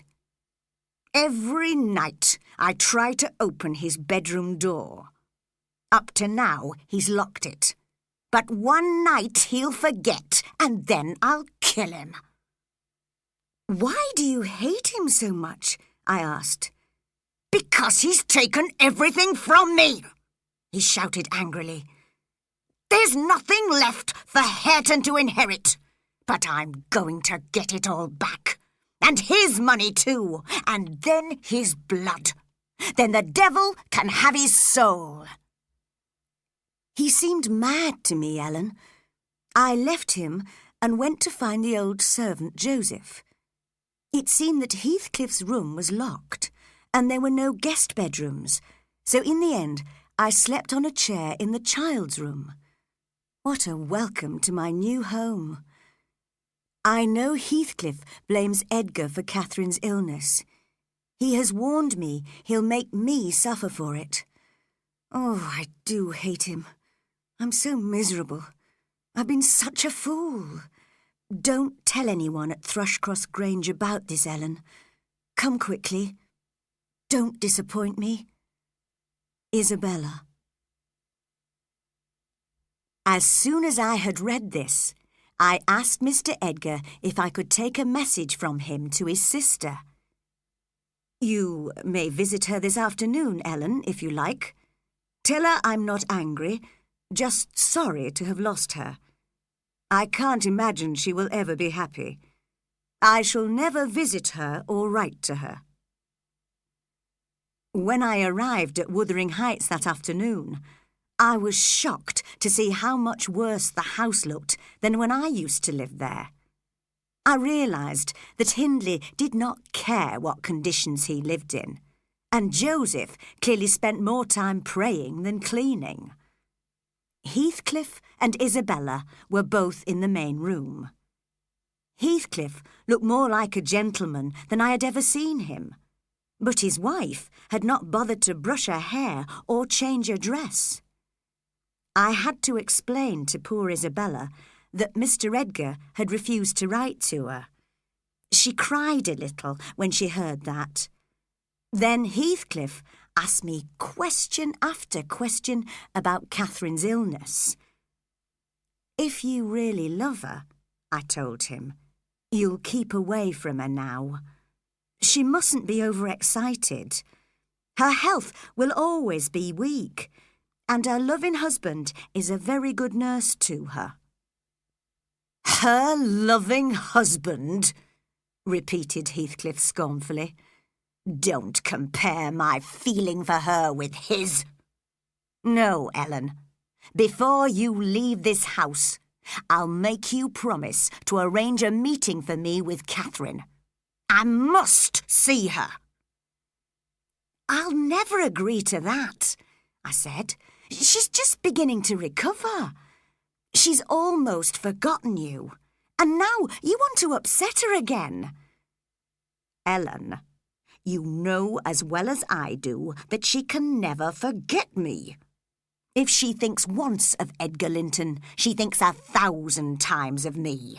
He can't love her as I can, and Catherine has a heart as deep as mine. Catherine and Edgar are very fond of each other, said Isabella suddenly. Don't speak of my brother like that. Your dear brother doesn't care enough about you to write to you, replied Heathcliff, smiling sourly. That's because he doesn't know how much I've suffered, she answered quietly, turning away to hide the tears on her face. Sir, I said, it seems to me that Mrs. Heathcliff, I should say, is unhappy. You must treat her kindly. Try to look after her. Let her have a maid, for example. I'm not going to be soft with her, he replied with a laugh. She was stupid enough to run away with me. I never pretended to love her. Now I think she's beginning to realise that I scorn her. She's an even weaker fool than her brother, but she's going to be useful to me. That's why I'm keeping her with me. Ellen, he says he married me to have his revenge on Edgar. But I won't let him carry out his plan, whatever it is. I'll die, or I'll see him dead first. You're getting violent, Isabella, said Heathcliff. Go upstairs now. I want to speak to Ellen Dean in private. Go on. And he pushed her roughly out of the door. Don't you feel pity for her? I asked when we were alone. Have you ever felt pity for anybody in your life? Why should I? She's just like an insect under my foot. The more she cries, the more I enjoy hurting her. Now, Ellen, listen. I'll wait every day and every evening in the Grange garden until I find a chance to see Catherine. If I meet Edgar Linton or his servants, I'll shoot them. But don't you think it'd be better to avoid a fight? You could tell me when she'll be alone. Then there'll be no violence. I argued and complained and refused 50 times, but in the end he forced me to agree. I promised to let him know when Edgar Linton was away from home. I suppose it was wrong of me, but I hoped it would be Heathcliff's last meeting with Catherine. Chapter 10. Heathcliff visits Catherine for the last time. 1784. Heathcliff had given me a letter for Catherine, but I decided not to show it to her until Mr. Edgar was out of the house. My chance came 4 days after my visit to Wuthering Heights. As it was a Sunday, Mr. Edgar and all the servants went to church, leaving me alone to look after Catherine. She was sitting downstairs by an open window, enjoying the spring sunshine. Her appearance had changed since her illness, but there was a strange beauty in her pale face. She did not read or sew any more, but used to sit there silently, staring into the distance. Her eyes seemed fixed on something far away, something beyond normal sight. I showed her the letter, but she looked confused and could not seem to understand it, so I had to explain. It's from Mr. Heathcliff, I said gently. He's in the garden and wants to see you. What shall I tell him? She said nothing, but bent forward in a chair to listen. We both heard someone coming through the hall.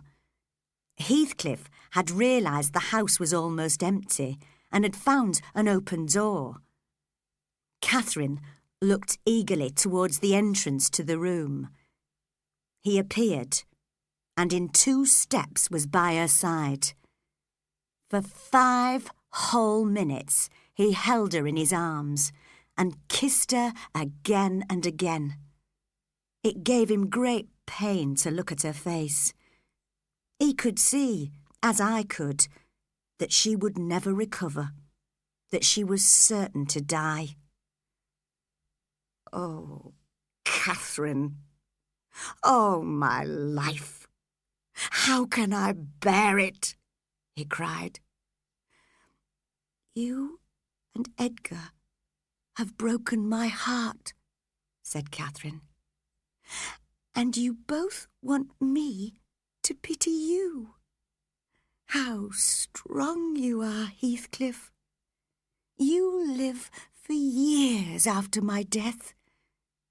Will you forget me and be happy with others when I'm in my grave?" "It's wicked of you to say that, Catherine. You know your words will burn forever in my memory after you've left me. You know I could never forget you." "I don't want you to suffer more than I do, Heathcliff. I only want us to be together, always." Heathcliff turned away, his shoulders shaking.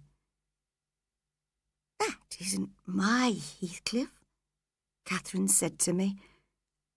"I'll always love my Heathcliff and take him with me.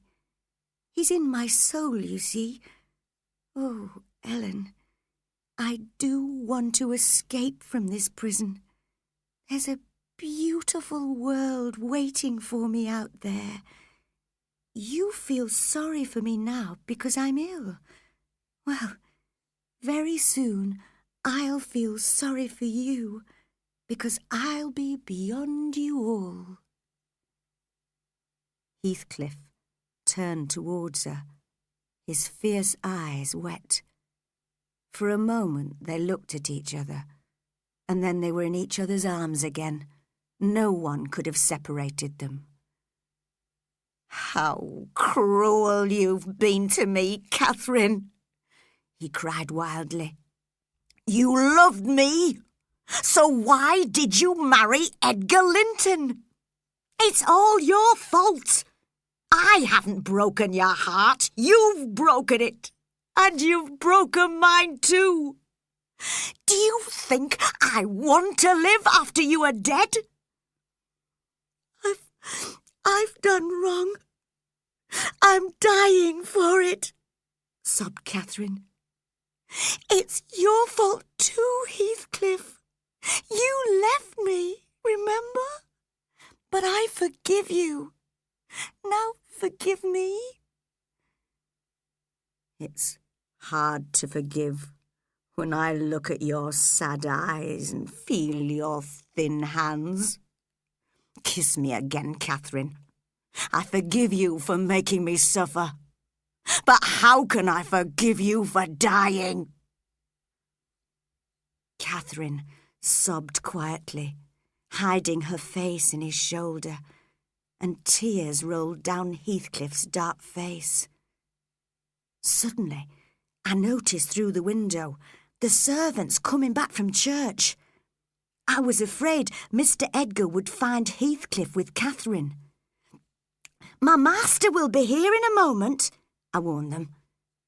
"I must go, Catherine," said Heathcliff. "No, no!" she screamed. "Don't go! It's the last time! Edgar won't hurt us! Heathcliff, I'll die if you go!" "All right, my darling, I'll stay. If he shot me in your arms, I'd die happy." At that moment, my master appeared at the door. When he saw Heathcliff holding his wife, he went pale with anger. "Here, take care of her first," said Heathcliff, putting Catherine in her husband's arms. "Then speak to me later if you wish." He walked out of the house. Catherine seemed to be unconscious, and Mr. Edgar was so worried about her that he forgot about Heathcliff for the moment. She recovered a little, but did not recognise any of us, and was clearly very ill. We put her to bed immediately, and at 12 o'clock that night, her daughter, Cathy, was born, 2 months early. That's the young lady you saw at Wuthering Heights, Mr. Lockwood. 2 hours later, Catherine died, without calling for Heathcliff or recognising Edgar. My poor master was in the depths of despair. I thought it was very unfortunate that Catherine had only given him a daughter, not a son. Now the Linton fortune would pass to Isabella and her husband after Mr. Edgar's death. Catherine's dead body lay peacefully on her bed. In death, she looked more beautiful than in life. I wondered if she was now beyond us all, as she had said, and hoped that her soul had found a home with God. In the morning, I went to look for Heathcliff. I found him in the Grange garden, where he had been waiting for news all night. "She's dead, I know," he called to me as I came closer. "Don't cry. She doesn't need your tears. Tell me, how did—" He tried to say a name, but could not manage it. "How did she die?" he said at last, staring fiercely at me. "Don't be sorry for me. I don't want your pity." Poor creature, I thought. You have a heart just like other men, but you are too proud to show it. Aloud, I said, "She died quietly in her sleep. Her life finished in a gentle dream. I hope she wakes as calmly in the other world." "Where are you, Catherine?" he cried in despair. "Don't leave me here, where I can't find you. I pray that you will never rest while I'm alive. You said I killed you. Haunt me then. Murdered people do haunt their murderers, I believe. Come back as a ghost. Drive me mad. I don't care. Oh, God, I can't bear it. I cannot live without you, my soul." He howled like a wild animal and hit his forehead several times against a tree until the wood was covered in blood. I knew I could no longer help him, so I left him. Catherine was buried the following Friday. Her brother Hindley, although invited, did not come, and Isabella was not invited, so it was only Mr. Edgar and the servants who attended the ceremony. To our surprise, she was not buried in the church with the Lintons, nor with the Earnshaws. She lies in an open corner of the churchyard, where she can breathe the air from the moors. Her husband's grave is next to hers. Chapter 11. Isabella Escapes, 1784. That Friday evening, the wind changed and brought first rain, then snow. Next morning, the spring flowers were all hidden under deep snow. Mr. Edgar stayed in his room. I was in the sitting room with the baby, when I was surprised to hear a girl's voice behind me. I turned round and saw it was Isabella Heathcliff. I was quite shocked by her appearance. Her hair was loose and wet with snow and rain. She wore a light silk dress and thin shoes, which did not seem at all suitable for a long walk in the snow. under her ear was a deep wound which was bleeding. Her face was scratched and bruised, and she looked very tired. I could see that she was expecting a baby. "I've run all the way here from Wuthering Heights," she said, gasping for breath. "I couldn't count how many times I've fallen down. Ellen, please ask a maid to find some dry clothes for me, and then I'll go on to the village. I'm not staying here." "First, my dear young lady," I told her, "you'll get warm and dry, and I'll put a bandage on that wound. Then we'll have some tea." She was so exhausted that she let me help her without protesting. And finally we sat down together near the fire with our cups of tea. "Oh, Ellen," she said, "I cried bitterly when I heard of Catherine's death, you know. And Heathcliff is desperately sad. But I can't feel sorry for him. This is the last thing of his I've got." And she took off a gold wedding ring and threw it in the fire. "I'll never go back to him, but I can't stay here in case he comes to find me. And anyway, I don't want to beg for Edgar's help or make trouble for him. To escape from Heathcliff, I must go a long way away. How could Catherine have liked him, Ellen? I wish he would die, and then I could forget him completely."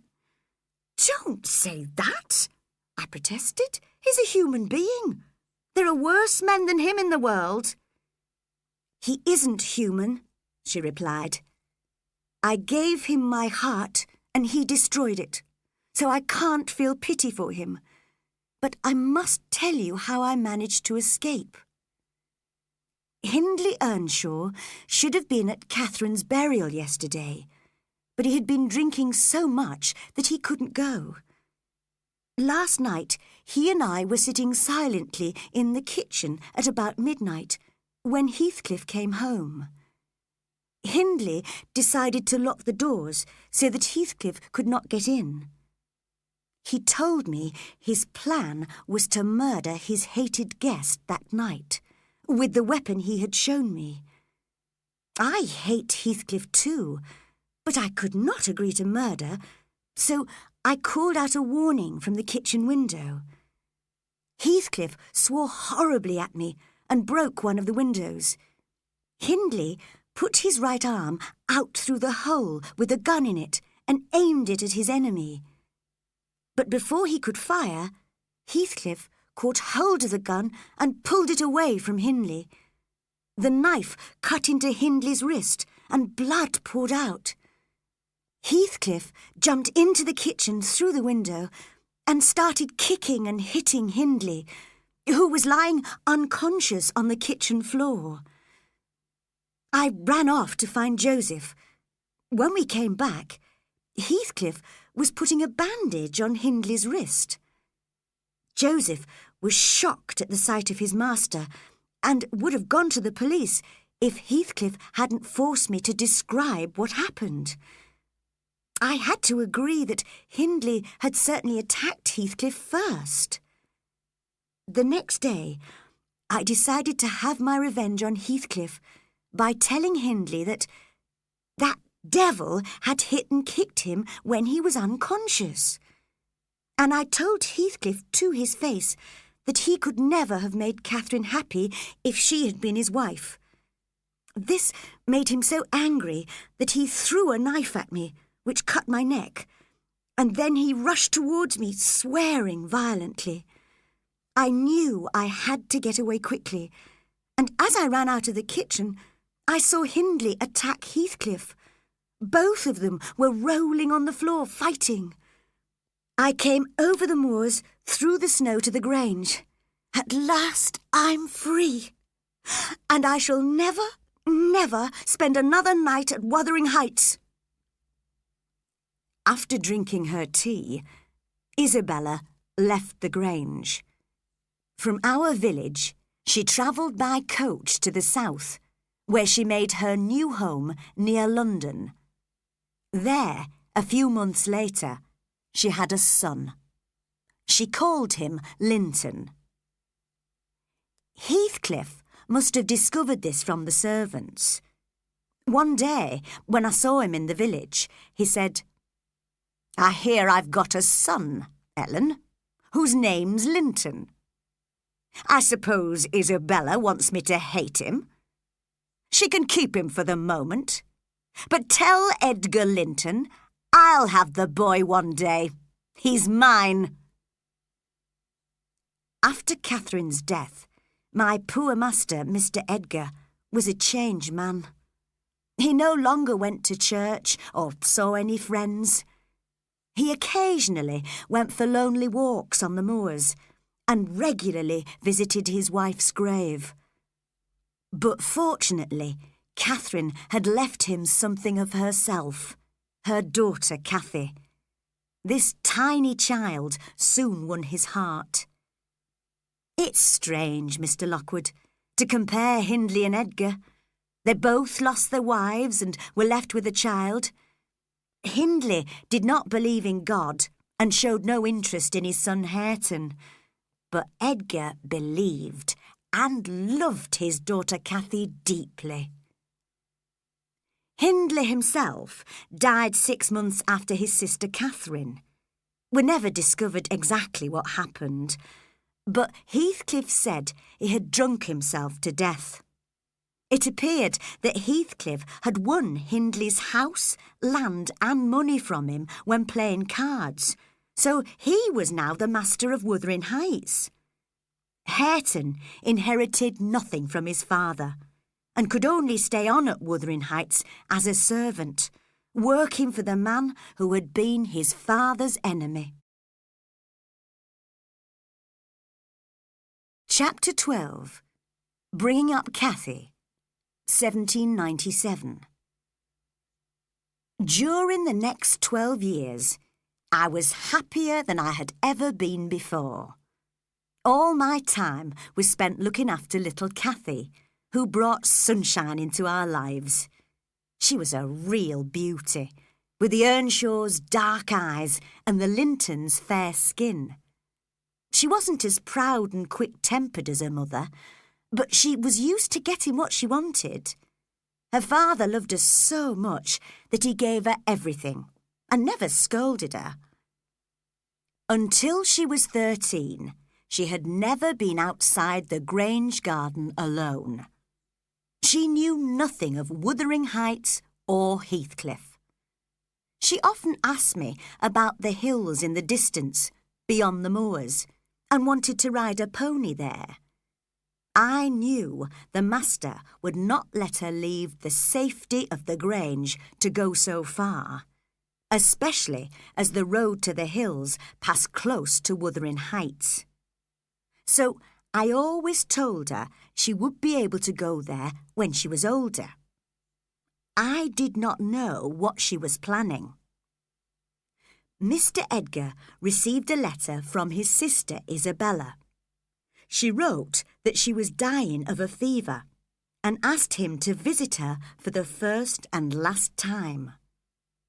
She also wanted him to take care of her son, Linton, after her death.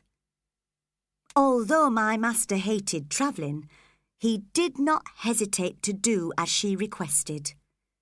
He told me to look after Cathy carefully and left at once. He was away for 3 weeks. Cathy did not cause me any trouble at first. She spent her days walking her dogs and riding her pony in the large garden. But one day she asked if she could stay out the whole day. And away she went on her little pony with her 2 dogs running behind. There was no sign of her at tea time, and I began to be seriously worried. I went outside to look for her. At the gate, I found a workman who had seen her jump the low wall separating the garden from the road and then ride on towards the hills and Wuthering Heights. I was very frightened now. She could be lost on the moors. She could have tried to climb the hills and fallen. I walked across the moors as fast as I could and arrived breathless at Wuthering Heights. How glad I was to see one of her dogs lying outside the kitchen door. I knocked loudly, and Zillah let me in. I knew she had been the housekeeper there since Hindley's death. "Ah," she said, "you've come for your little mistress. She's here, quite safe. The master, Mr. Heathcliff, isn't here. He won't be back for a while." Cathy was sitting comfortably in the kitchen, talking eagerly to Hareton. He was now a big, strong young man of 18, who was staring rather stupidly at her. I was delighted to find her again, but I pretended to be angry to punish her. "Well, miss, you are wicked, going such a long way all alone. I've been all over the moors looking for you. Your father will be angry." "What have I done?" she sobbed, suddenly frightened. "Father didn't forbid me to leave the Grange garden. He won't scold me, Ellen. He's never cross like you. And I've been to the hills, Ellen. This man showed me because I didn't know the way." I made her put on her hat and prepare to leave. "Whose house is this?" she asked suddenly. "It's your father's, isn't it?" she added, turning to Hareton. "No," he replied, looking down. His face went very red. "Whose then? Your master's?" she asked. He swore and turned away. "Ellen, he didn't say miss to me. Servants should always say miss, shouldn't they?" Hareton frowned and looked very angry, but said nothing. "You get my horse," she ordered him. "Hurry!" "What the devil do you mean? I'm not your servant," he growled. "You see, Miss Cathy, nice words to be used to a young lady. Now, come along. Let's fetch the pony and leave," I said. "But Ellen," she cried, staring horrified at him. "How dare he speak to me like that? He must do as I tell him." "He's not your servant, miss," said Zillah, who'd been listening to the conversation. "He's your cousin." "He can't be my cousin," cried Cathy, with a scornful laugh. "Father has gone to fetch my cousin from London. He's a gentleman's son, not a farm worker like him." She pointed at poor Hareton, whose clothes were old and dirty. I was very annoyed with her and Zillah. Now Heathcliff would hear about his son's arrival, which we had hoped to keep secret from him. And Cathy would certainly ask her father whether she had a cousin at Wuthering Heights.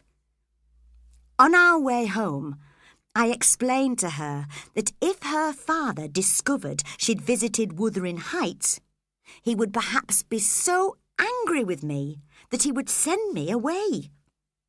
She could not bear to think of that, so she promised to keep her visit a secret from him. We heard from Mr. Edgar that his sister had died and that he was returning soon with his young nephew. Cathy was wild with excitement. She would see her dear father again and have a cousin of the same age to play with. But when the coach arrived, young Linton had to be carried into the house. He was a pale, thin boy who looked very like Mr. Edgar. He seemed so weak that I wondered how long he would live. I thought he would have no chance of life if his father, Heathcliff, took him to live at Wuthering Heights. In fact, Linton only stayed one night with us. Later that evening, Heathcliff's servant Joseph arrived and asked to speak to the master. Although it was late and Mr. Edgar was tired after his journey, Joseph insisted, so I took him to the master's room. "Heathcliff has sent me for his son, and I can't go back without him," he said. Mr. Edgar was silent for a moment. On his face was an expression of deep sadness. He had hoped to keep Linton with him, as Isabella had wished, but he could not refuse the boy's father. "Tell Mr. Heathcliff," he said calmly, "that Ellen will take his son to Wuthering Heights tomorrow. He is asleep at the moment, and I won't disturb him." "No!" said Joseph, banging the table with his hand. "I must take him back now!" "Not tonight," answered Mr. Edgar.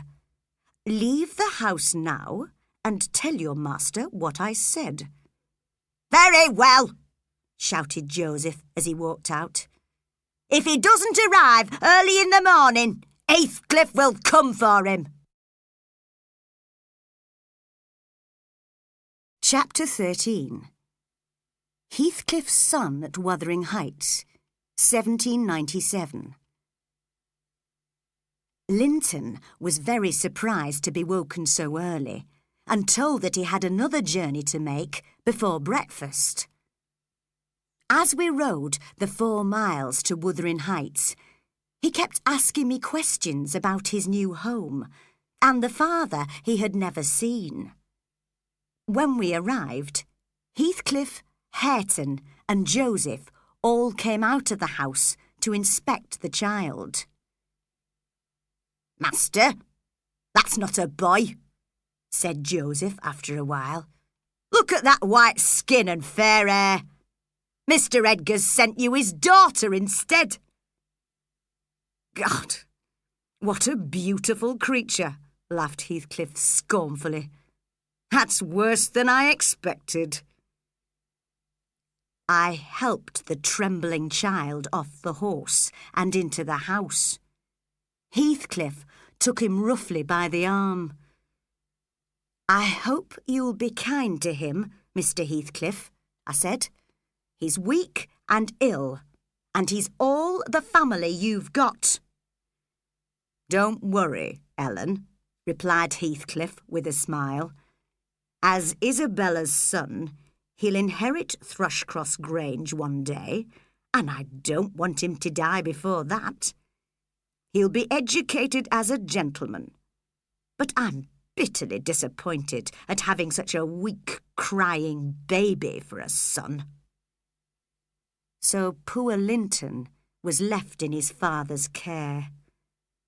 At first, Cathy was miserable, because she would not now have anyone to play with, but she soon forgot him. Whenever I met Zillah, the housekeeper in the village, I used to ask her about Linton.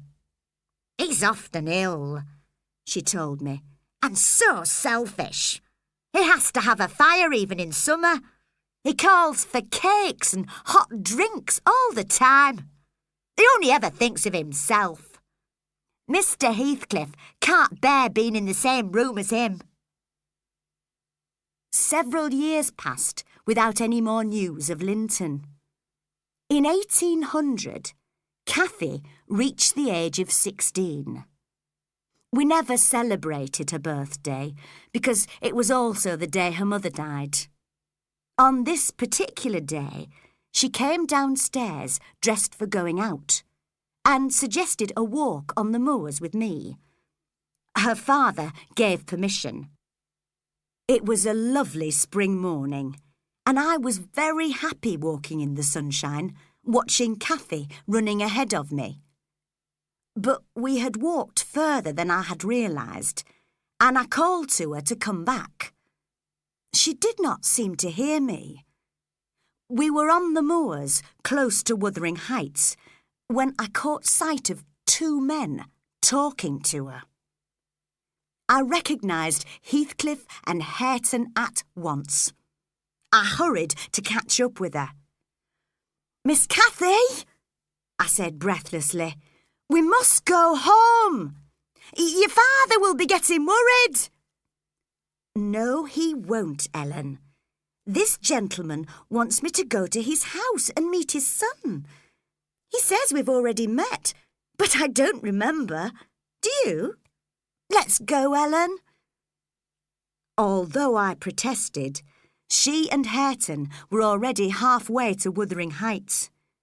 Heathcliff and I followed behind. "It's very bad of you, Mr. Heathcliff," I scolded him. "Mr. Edgar will blame me for letting her go to your house." "I want her to see Linton, Ellen," he replied. "Listen to my plan. It's really a very generous one. I want the two cousins to fall in love and marry. You know, Cathy won't inherit anything from her father. My son Linton will inherit all the Linton fortune when Edgar dies. If she marries Linton, she'll be wealthy. Of course, if Linton dies, then the money comes to me as his only other relation." I was still angry with Heathcliff, but it was too late to stop Cathy entering Wuthering Heights.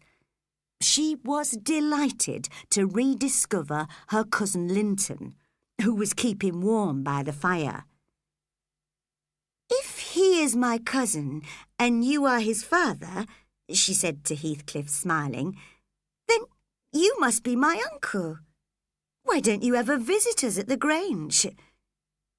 "I visited it once or twice too often before you were born," he said. "I must tell you that I quarrelled violently with your father once.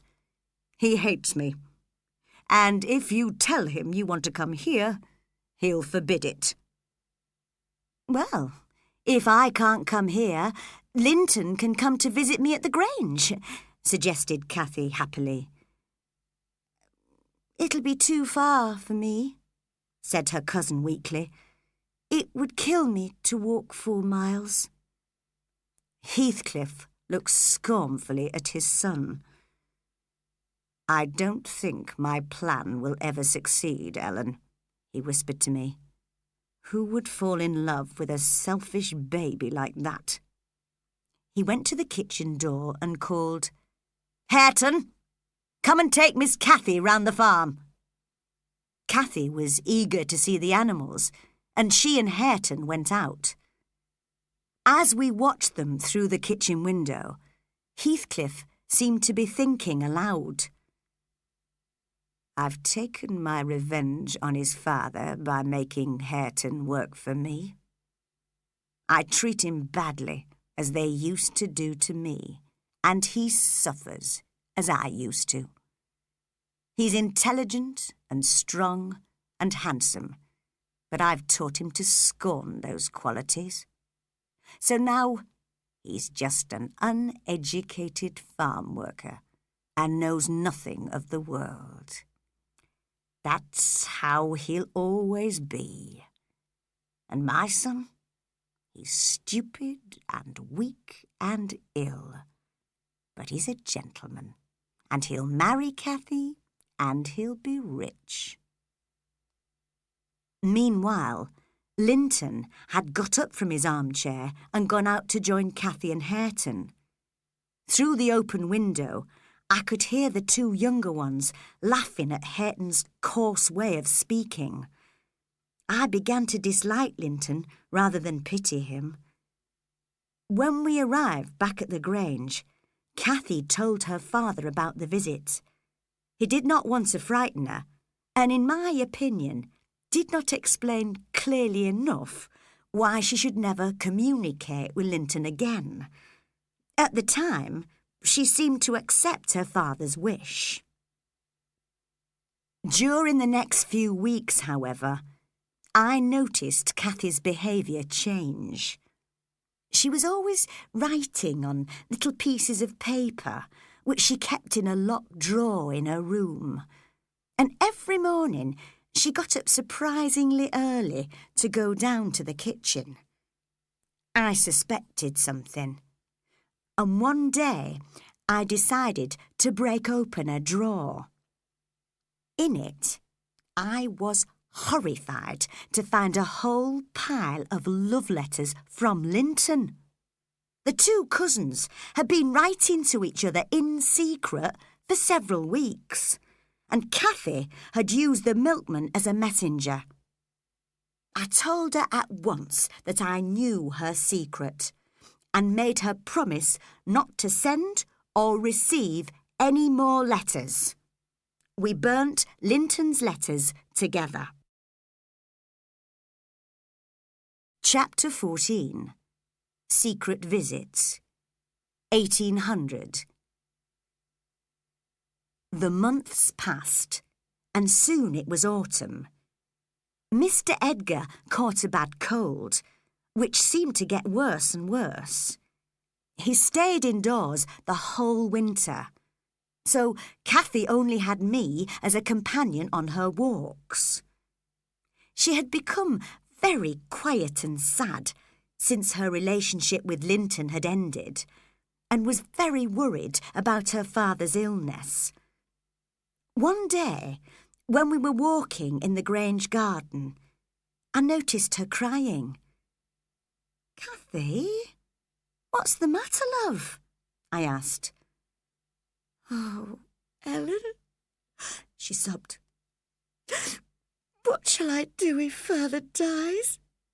And if you die? I'll be left alone." "I hope he and I have years more of life ahead of us. All you need do is look after your father and let him see you cheerful. But I think he would be really ill if he thought you loved Linton, whose father would like to see Mr. Edgar dead." "I'll never do anything to worry or annoy Father," she promised. "I only want him to recover. I love him more than anyone else in the world, more than myself."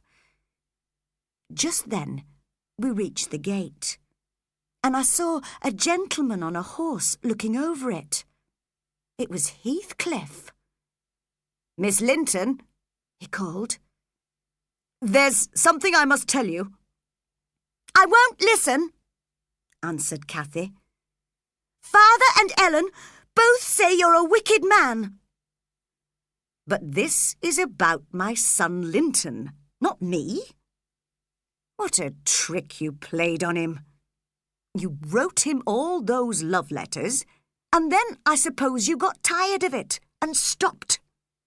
Well, you've broken poor Linton's heart. I swear he's dying of love for you, and he'll be in the grave by next summer unless you help him. Be generous. Come and visit him. I'll be away all next week, so your father won't be angry if you come." He rode away. Although I tried to persuade Cathy that Heathcliff could not be telling the truth, my young mistress was very upset and determined to discover how Linton was. The next morning, we rode to Wuthering Heights. We found Linton alone, lying on a sofa. He looked feverish and ill, and had a bad cough. "Will you shut the door?" he said crossly as we entered. "It's so cold. No, Cathy, I can't breathe if you kiss me. I want a drink." Cathy poured him a glass of water. "And are you glad to see me, Linton?" she asked hopefully.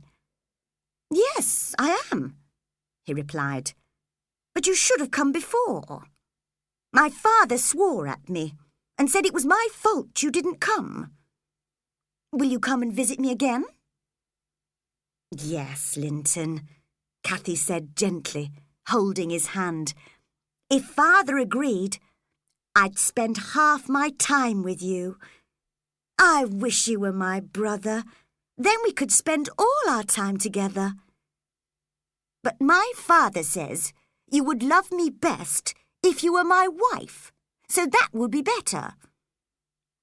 I'd never love anybody more than Father, she replied seriously. Sometimes men hate their wives, like your father. He hated your mother, my Aunt Isabella. That's why she left him.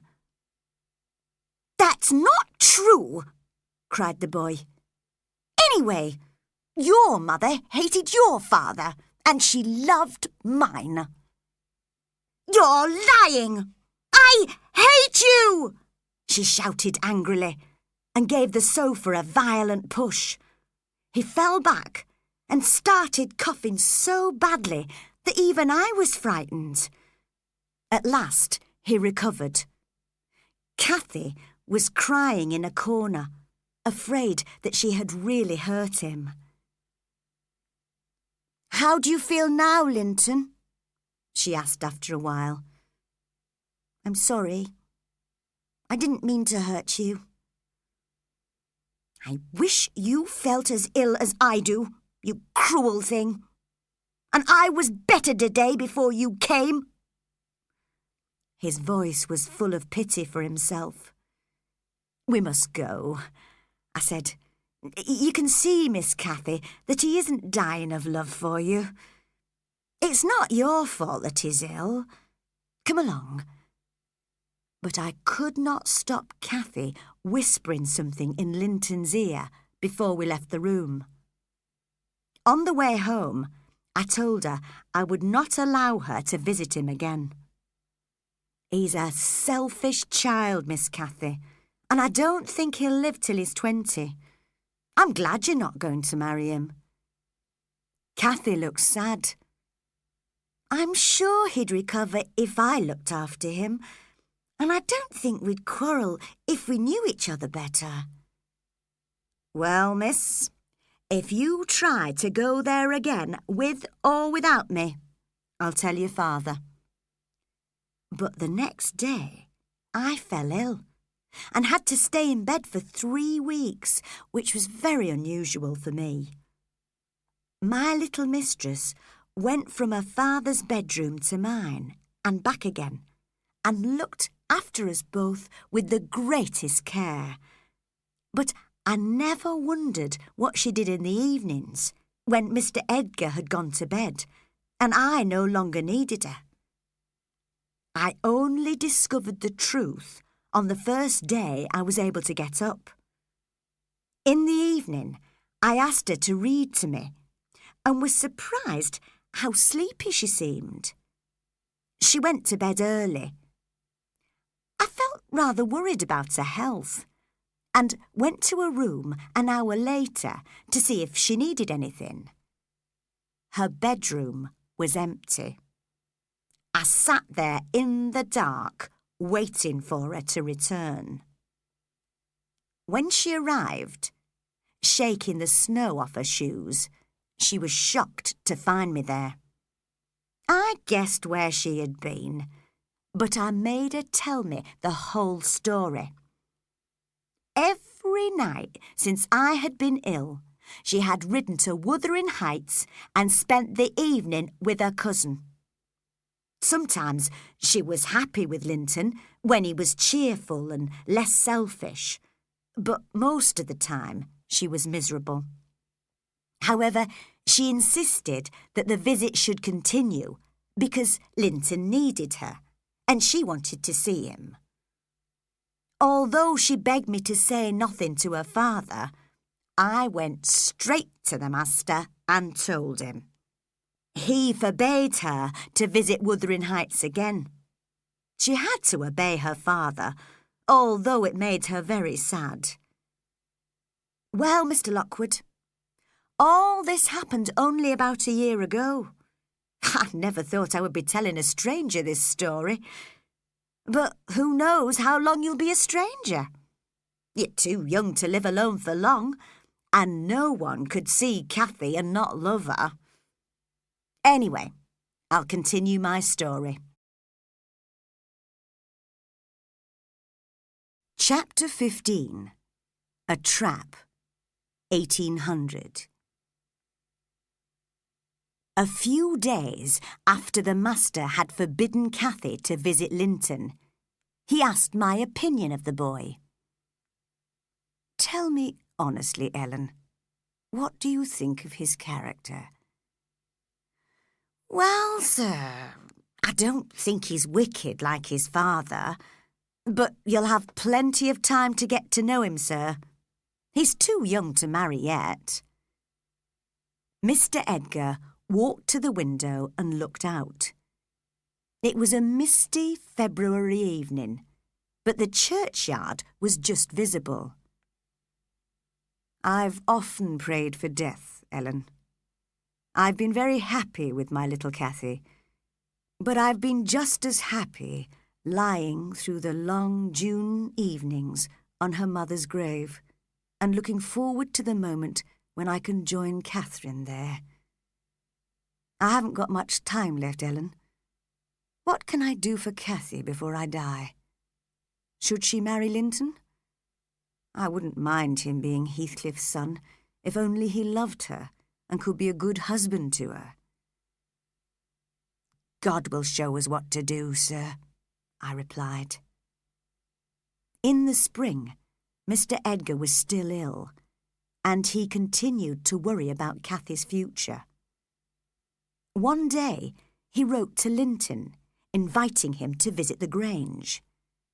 Linton wrote a long letter back, explaining that his father would not allow him to do that. He begged his uncle to let him meet Cathy for a walk or a ride on the moors between the Grange and Wuthering Heights, as they could not meet in either house. Mr. Edgar refused at first, and Linton sent him several more letters. I am sure they had all been carefully checked by Heathcliff before they were posted. Finally, Mr. Edgar agreed. He hoped that, if Cathy married Linton, who would inherit the Linton fortune, she would at least be able to remain in her family home. He had no idea that Linton was seriously ill. Neither did I. I never imagined that a father could treat a dying child as cruelly and wickedly as we later discovered Heathcliff had done. It was a hot, sunny day in summer when Cathy and I rode out to meet her cousin. We were both shocked to discover that he could neither ride nor walk, and was lying on the grass waiting for us. He looked even paler and weaker than the last time I had seen him. During our meeting, he did not seem interested in Cathy or her news. Cathy noticed this immediately. "Well, Linton," she said after a while, "you don't want to talk to me, so I think I'll go home." "No, no," he cried, getting quite excited. "Not yet. Stay at least another half hour. My father will be angry with me if you leave early." "I suppose we can stay a few minutes longer," said Cathy. We waited, talking to each other quietly, while Linton slept a little. Sometimes he cried out in pain. "Do you think his health is better now than before?" whispered Cathy. "I'm sorry, Miss Cathy. I think it's much worse," I answered. Cathy called her pony, and the sound woke Linton up. "If you see my father," he said, hesitating, "could you tell him I've been cheerful? He'll be here soon." And he looked round in terror. "I'll be here next Thursday," cried Cathy, as she jumped on her pony. "Come on, Ellen." In the week that followed, Mr. Edgar's illness grew worse every day. Cathy could not avoid realising how serious it was, and sat by his bedside day and night, looking sad and pale. Her father's room had become her whole world. On Thursday, I thought a ride in the fresh air would be good for her, and Mr. Edgar gladly gave her permission to see Linton. He was hoping that she would not be left alone after his death. I did not want to worry him in his last moments, so I did not tell him that Linton was also dying. We rode onto the moors and found Linton lying in the same place as before. He was looking very frightened. "I thought you weren't going to come," he said. "Why won't you be honest?" cried Cathy at once. "Why have you brought me here again if you don't want to see me? My father's very ill, and I should be with him." Tears rolled down Linton's face. He seemed terrified. "Oh, I can't bear it," he sobbed. "Cathy, I daren't explain, but if you leave me, he'll kill me. Dear Cathy, my life is in your hands. Kind, sweet Cathy, perhaps you will agree, and then he won't hurt me." Cathy was no longer impatient. "Agree to what, Linton?" she asked gently. "Tell me everything. You wouldn't do anything to hurt me, would you, Linton? I'm your best friend." "I daren't tell you. My father—" The boy gasped. Just then, Heathcliff appeared. He did not look at Cathy and Linton, who continued talking to each other, but he spoke quietly to me. "Ellen, how is Edgar? Is he dying, as the villagers say?" "It's true the master's dying," I answered. "That boy over there is dying too. I only hope Edgar dies before him. If Linton dies first, my plan will fail." He shouted angrily to his son, "Get up, Linton!" and then said politely to Cathy, "Miss Cathy, would you help him back to the house? He can't walk far alone." "Father has forbidden me to enter your house," said Cathy. "Well, come along, Linton. I'll have to take you home then," said Heathcliff. "No, no, no! Please, Cathy, you must come with me!" screamed Linton wildly. He held desperately onto her arm. Cathy could not refuse the boy, who seemed almost mad with fear. So we all walked the few steps to Wuthering Heights. When we had entered the house, however, I was horrified to see Heathcliff lock the front door. The key was in his hand. "Hareton, Joseph, and Zillah are all out of the house," he said calmly. "So we are quite alone." "Give me that key!" cried Cathy angrily. "I'm not afraid of you!" She took hold of his closed hand and bit it. He hit her violently several times on both sides of the head, and she fell into a chair, trembling. I rushed at him, but he pushed me away. "Cry as much as you like, Miss Cathy," he said. "In a few days, I'll be your father, and I'll punish you just like that as often as necessary." When Heathcliff went out to look for our horses, Cathy and I hurried round the kitchen looking for a way to escape.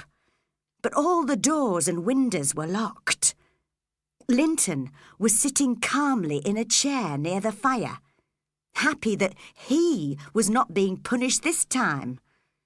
We persuaded him to explain his father's plan to us. Father is afraid I'll die soon, you see. So he wants us to be married tomorrow morning. You'll have to stay here all night, Cathy. Then perhaps he'll let you go home in the morning. You marry this beautiful, healthy young lady? I cried. You must be mad. And wicked too. You and your father have tricked us into coming here.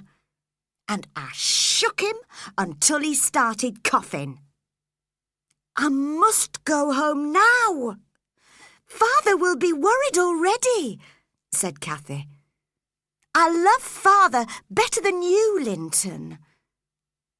Heathcliff returned and sent his son upstairs to bed.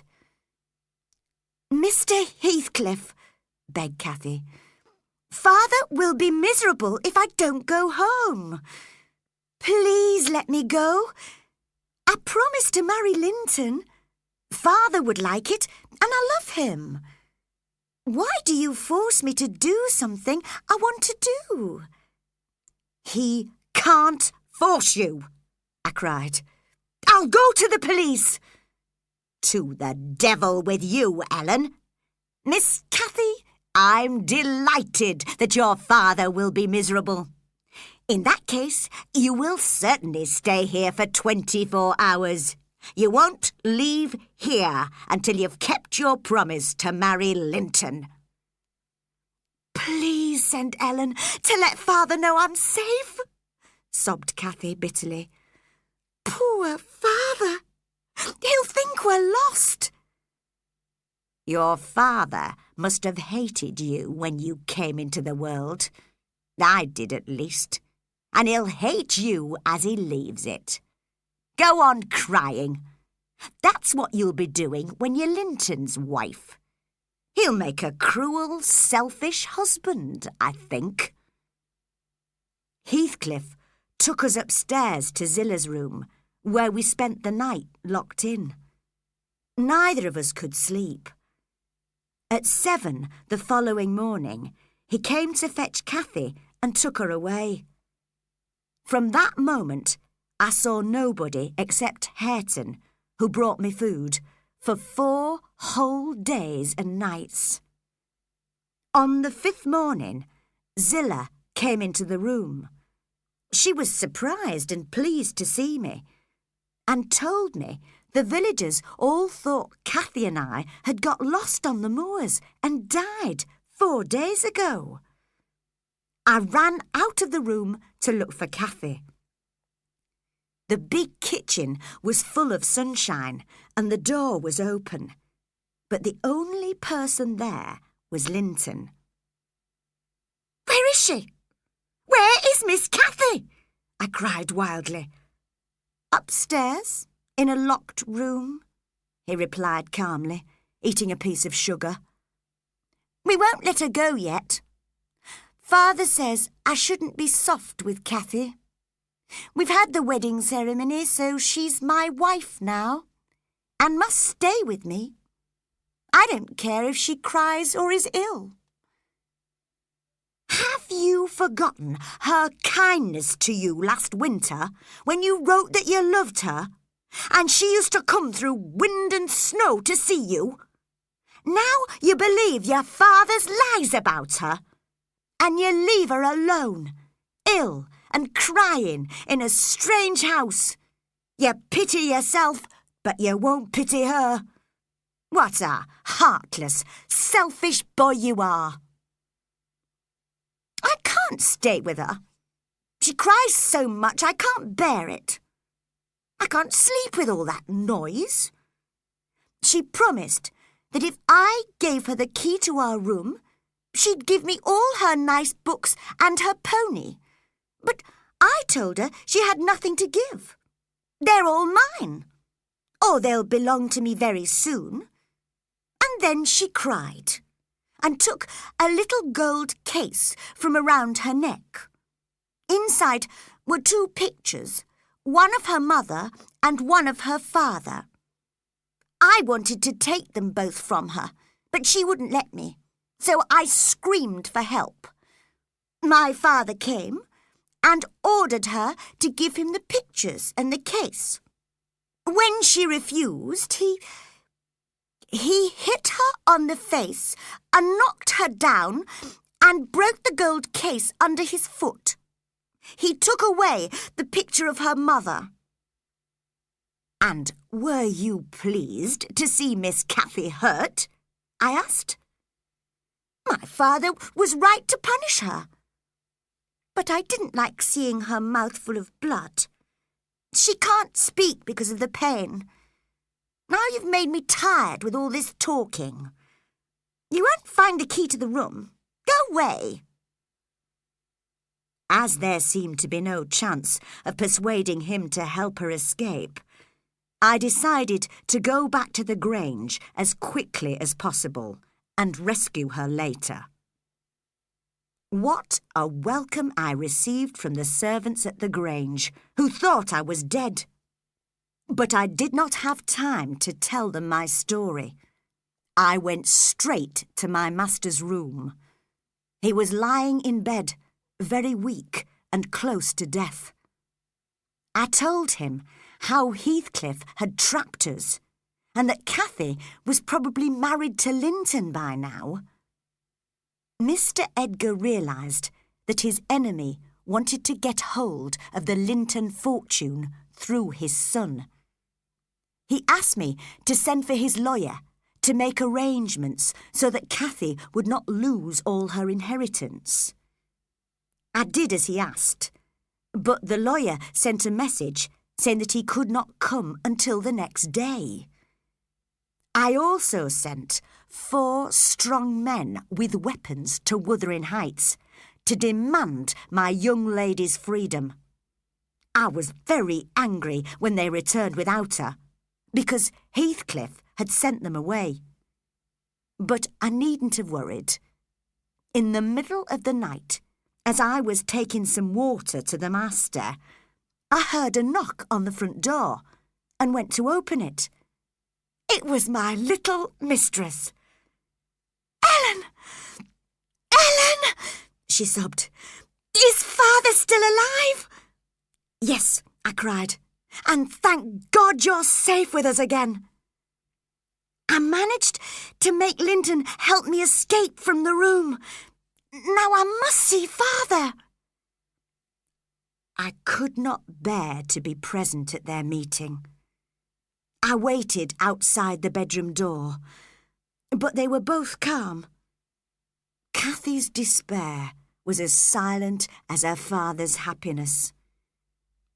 He died in perfect peace, Mr. Lockwood. Kissing her, he whispered, "I'm going to join her, and you, dear child, will join us." He did not move or speak again. Cathy did not cry, but sat silently by his dead body all morning. At lunchtime, the lawyer arrived, too late to help Cathy. Heathcliff had bribed him to stay away. He gave us Heathcliff's orders. All the servants, except me, had to leave. Cathy, Mrs. Heathcliff now, was only allowed to stay at the Grange until her father was buried. Chapter 16. Cathy becomes a widow. 1800 to 1801. On the evening after the burial, Heathcliff came to fetch Cathy. "Why not let us stay here with me?" I begged. "I'm looking for someone to rent the Grange from me," he answered. "You'll stay on here as housekeeper, Ellen, but Cathy must come to Wuthering Heights. From now on, she'll have to work for her food." I shall work, replied Cathy. And I'll look after Linton. He's all I've got to love in the world. I'm just sorry for you, Mr. Heathcliff. You have nobody to love you. You are as lonely and miserable as the devil. Nobody will cry for you when you die. I'm glad I'm not you. Go and get your clothes, you wicked girl, he said. We'll be leaving in a few minutes. When she had gone, he walked across the room to look at the picture of Cathy's mother, Catherine, which was hanging on the wall. Do you know what I did yesterday, Ellen? He said, turning quickly away from the picture. I went to the churchyard and asked the man who was digging Edgar's grave to open the lid of Catherine's coffin for me. Her face looked just the same. I could not stop looking at her. When the man closed the lid, I broke open one side of her coffin, the side away from Edgar's grave, and covered it up with earth. And I bribed the man to bury me there when I die, next to her, and to take the side of my coffin away too, so that I shall have her in my arms, not Edgar. You were very wicked, Mr. Heathcliff, to disturb the dead. I disturbed nobody, Ellen, and I feel much happier now. She is the one who has disturbed me. For 18 years she has haunted me. You know, I was wild, almost mad after she died. For days I prayed for her ghost to return to me. On the day of her burial, I went to her grave in the evening. There was a bitter wind and snow on the ground.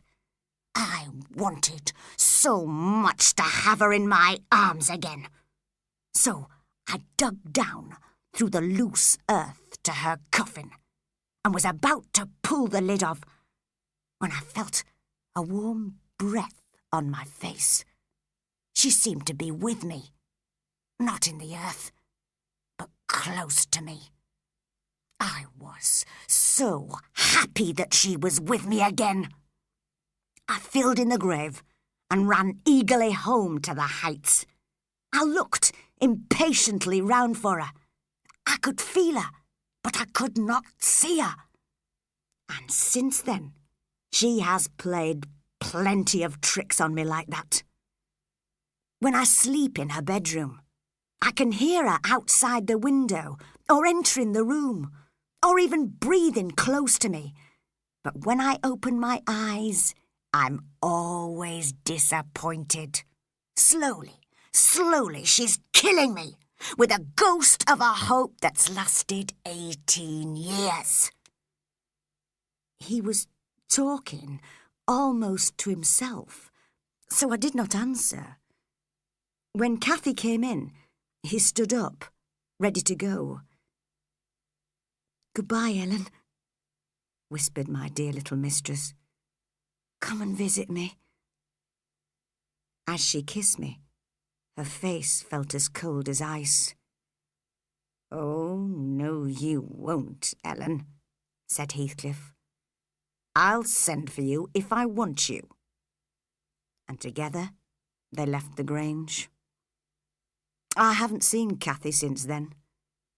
Once I went to the Heights to visit her, but I was not allowed to see her. About 6 weeks ago, I had a long conversation with Zillah, the housekeeper, who gave me news of Cathy. It appeared that, when she arrived at the Heights, she did her best to look after her sick husband.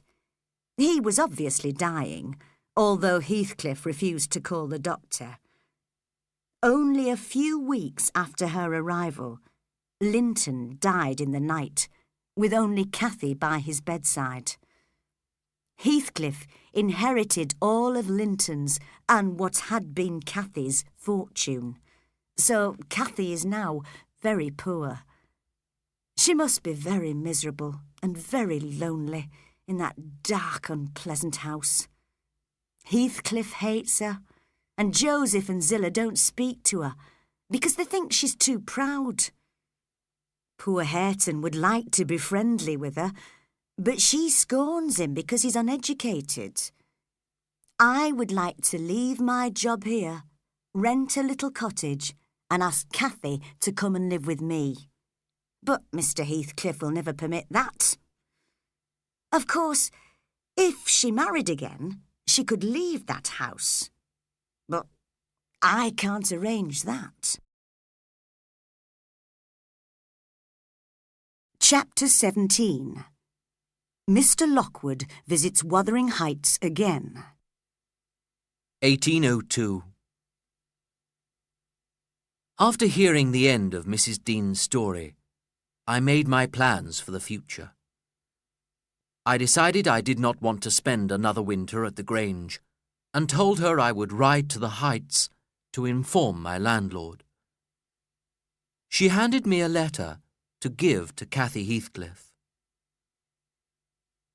When I arrived at the gate, Hareton met me and took me into the house. Cathy was there, preparing vegetables for lunch. She did not bother to greet me. She may be beautiful, I thought, but she's not very polite. I passed by her chair and cleverly dropped Mrs. Dean's note in front of her so that Hareton wouldn't see it. She, however, just said aloud, "What's that?" "A letter from the housekeeper at the Grange," I said, annoyed with her. She gasped and tried to pick it up, but Hareton got there first. "Mr. Heathcliff will want to look at this," he said, putting it in his pocket. But when Cathy pretended to cry, Hareton could not bear to make her sad, and he threw the letter down on the table. She eagerly read every word and asked me several questions about the people at the Grange. "Mrs. Dean will want an answer to her letter," I reminded her.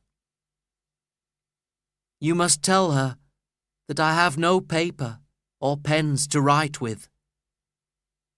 I haven't even any books," she answered sadly. "No books?" I cried. "How can you manage without them in this lonely place?"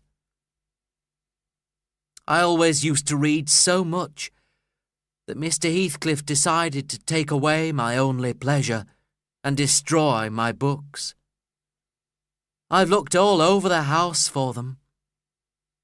Joseph only reads the Bible, but some of my books are in Hareton's room.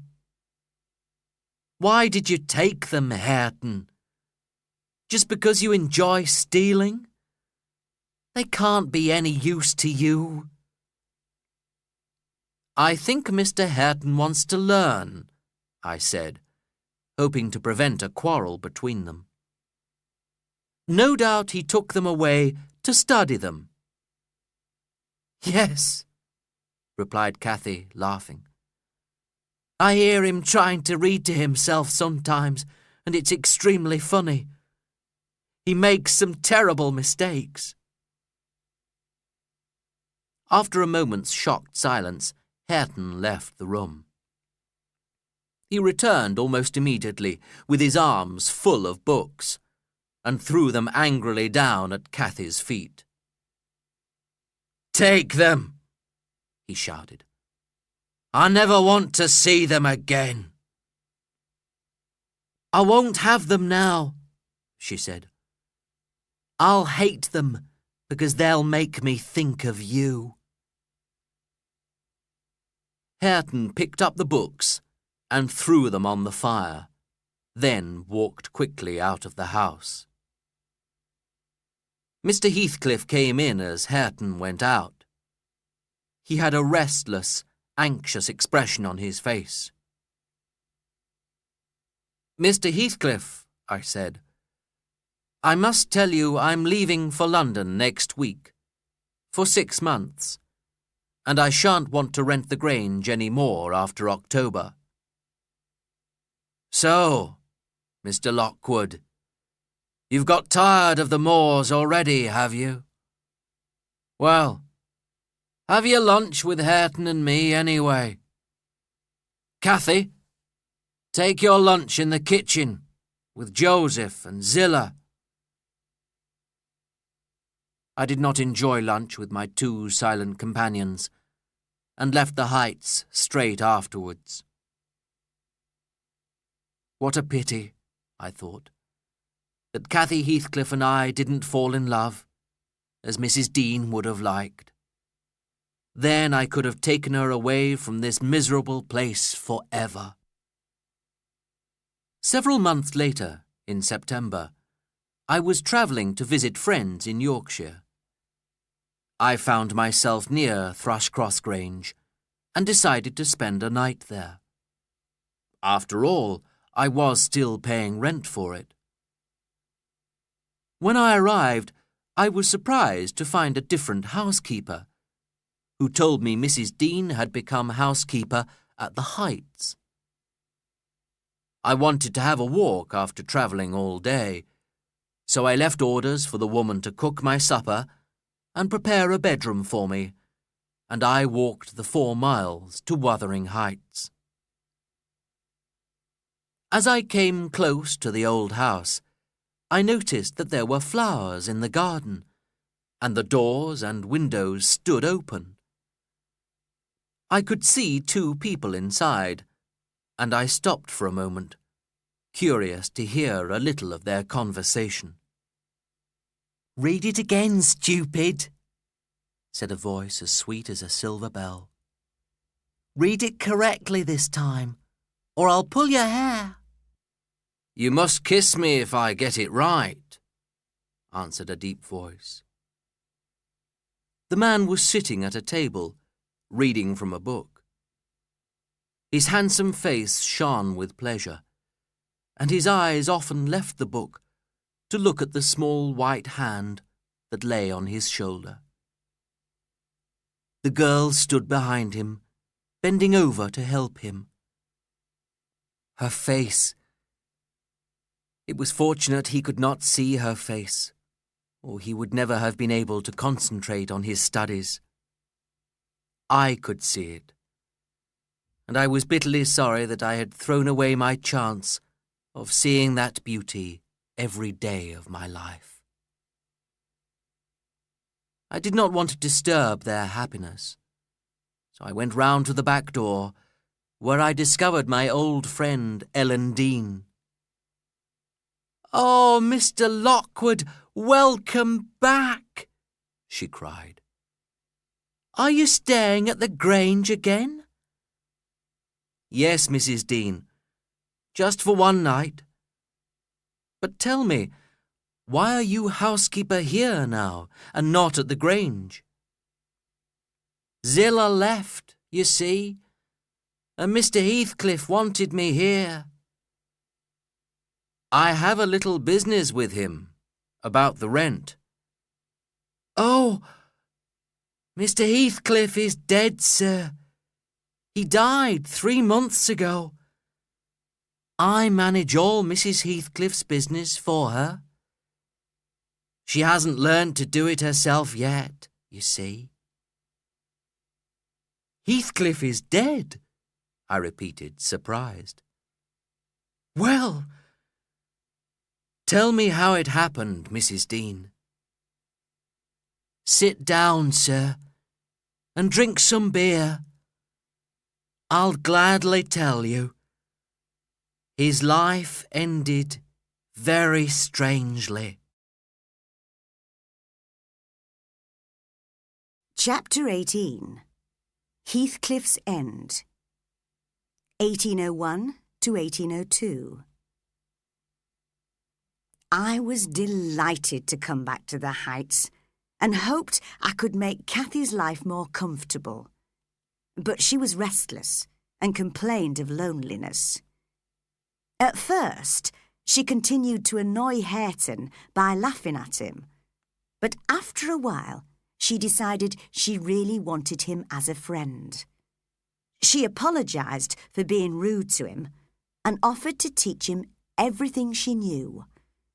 From that moment on, the two cousins have always been together, studying. Hareton has a lot to learn, and Cathy is not the most patient of teachers. But what they have in common is their love for each other. You see, Mr. Lockwood, it was easy enough to win Cathy's heart, but now I'm glad you didn't try. I'll be the happiest woman in England when those two marry. Heathcliff noticed little of what was happening around him, and would never have been aware of the cousins' feelings if it hadn't been for Joseph. In the middle of our lunch one day, the old man rushed into the room, shaking with anger. "I have to leave! I wanted to die here, where I've been a servant for 60 years. But now she's taken me garden from me. She's stolen the boy's soul, master. I can't bear it." "Is the fool drunk?" asked Heathcliff. "Can you explain this, Hareton?" "I've pulled up 2 or 3 of his fruit trees," confessed Hareton, "but I'll put them back again." "It was my fault," added Cathy bravely. "I asked him to do it. We wanted to plant some flowers there." "Who the devil gave you permission?" growled Heathcliff. "You should let me have a bit of garden, as you've taken all my land," replied Cathy sharply. "And you've taken Hareton's land too. He and I are friends now. I'll tell him about you." The master stood up, staring at her fiercely. "Out of the room, wicked girl!" he shouted. "I'll kill you if I get near you." "If you hit me, Hareton will hit you. He won't obey you any more, and soon he'll hate you as much as I do." "You'd better leave, Cathy," whispered Hareton urgently. "I won't quarrel with Mr. Heathcliff." But it was too late. I was sure Heathcliff was going to hit her. He took hold of her, one strong hand in her hair and the other raised over her head. But when he looked into her face, his anger suddenly disappeared, and he let his arm fall to his side. He sat heavily down in his chair and put his hand over his eyes for a moment. We all stared at him. "You must learn not to make me angry," he said, trying to be calm. "Go away, all of you. Leave me alone." A little later, he went out, saying he would return in the evening. As darkness fell, Cathy and Hareton were busy at their studies in the kitchen. I was sitting with them, happy to see them helping each other so well. I feel they're almost my children, Mr. Lockwood, and I'm very proud of them. As the master entered the house, he had a full view of us 3. They lifted their eyes to meet his. Perhaps you haven't noticed it, but their eyes are very similar, and they are exactly like those of Catherine Earnshaw. Mr. Heathcliff stopped and stared, then looked away. At a sign from me, Cathy and Hareton went quietly out into the garden, leaving me alone with Mr. Heathcliff. "It's silly, isn't it, Ellen?" he muttered, "that I have worked all my life to destroy these 2 families, the Earnshaws and the Lintons. I've got their money and their land. Now I can take my final revenge on the last Earnshaw and the last Linton, and no longer want to." There's a strange change coming in my life. I'm in its shadow. I'm so little interested in daily events that I even forget to eat and drink. I don't want to see those two.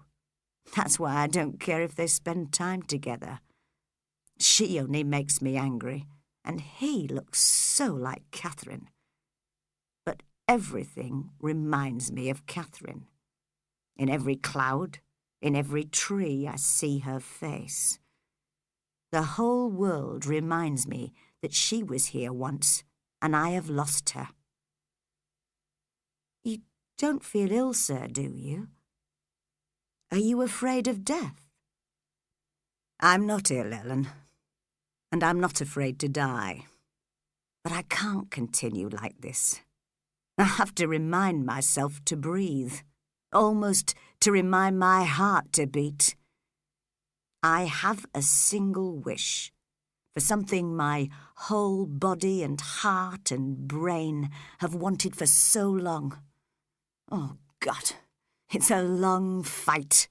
I wish it were finished. For some days after that, Mr. Heathcliff avoided meeting us at meals. He ate less and less. Late one night, I heard him leave the house. He did not return until the morning. When he came in, I noticed a change in his expression. There was a strange, wild happiness in his face, although he was pale and trembling. "Will you have some breakfast, sir?" I asked. "No, I'm not hungry," he answered. "I don't think you should stay outside at night, sir. You'll catch a bad cold or a fever." "Leave me alone, Ellen," he replied. I began to worry about him. He was strong and healthy, but a man must eat in order to live. For the next 3 days, he ate nothing. At every meal, the food lay untouched on the plate in front of him. He did not look at the food or at us. He seemed to be looking at something quite close to him, something we could not see. His fierce black eyes followed it with such eager interest that he sometimes stopped breathing for as much as half a minute. He did not sleep either. For 3 days he had spent the night in Catherine Earnshaw's old bedroom, and I could hear him walking up and down and talking, calling, crying all night. One morning I managed to speak to him and make him listen to me. "Mr. Heathcliff, you must have some food and sleep. Look at yourself in the mirror. You look ill and tired." "It's not my fault that I can't eat or rest. You wouldn't tell a drowning man to rest when he can see the shore.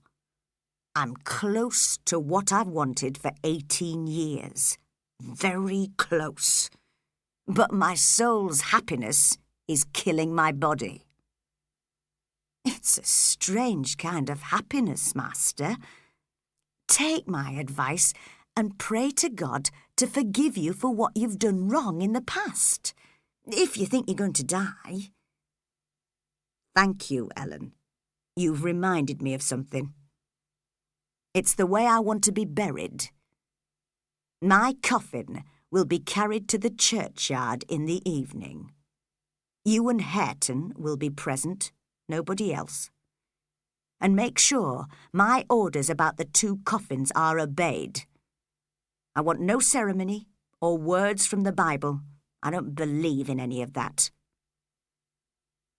He spent the next night and the next day in Catherine's room, muttering and sobbing all the time. I sent for Dr. Kenneth, but the door was locked, so the doctor could not see him. The following night was very wet, and in the morning, as I walked in the garden, I noticed that the bedroom window was wide open. "He must be very wet if he's in bed," I thought. "The bed is so close to the window. I'll go and look." I found another key which fitted the lock and opened the door. Mr. Heathcliff was there in bed, lying on his back. His eyes were staring at me so eagerly and fiercely, and he seemed to be smiling. His face and clothes were wet from the rain, and he did not move. I realised he was dead. I closed the window. I combed his long black hair from his forehead. I tried to close his eyes, but they would not shut. Suddenly, frightened, I called for Joseph. The old servant came at once, but refused to touch the body. "Oh, the devil's taken his soul! I warned him that would happen," he cried. "You see how wicked he is, smiling at death. But thank God, Hareton Earnshaw will have the house and land now that he should have inherited from his father." And he went down on his knees to pray. Hareton was, in fact, the only one who was sad at Heathcliff's death. He and I were present at the burial. Heathcliff was buried next to Catherine's grave, as he had wished. As we were not sure of his age or anything else about him, there is only one word on his gravestone: Heathcliff. The villagers are very frightened of his ghost. They say he often haunts the churchyard and the moors. Hareton and Cathy will be married on New Year's Day, and they'll move to the Grange. I'll be their housekeeper. Joseph will take care of Wuthering Heights, but most of the rooms here won't be used again. You'll pass the churchyard, Mr. Lockwood, on your way back to the Grange, and you'll see the 3 gravestones close to the moor. Catherine's, the middle one, is old now, and half buried in plants which have grown over it. On one side is Edgar Linton's, and on the other is Heathcliff's new one. If you stay there a moment and watch the insects flying in the warm summer air and listen to the soft wind breathing through the grass, you'll understand how quietly they rest, the sleepers in that quiet earth.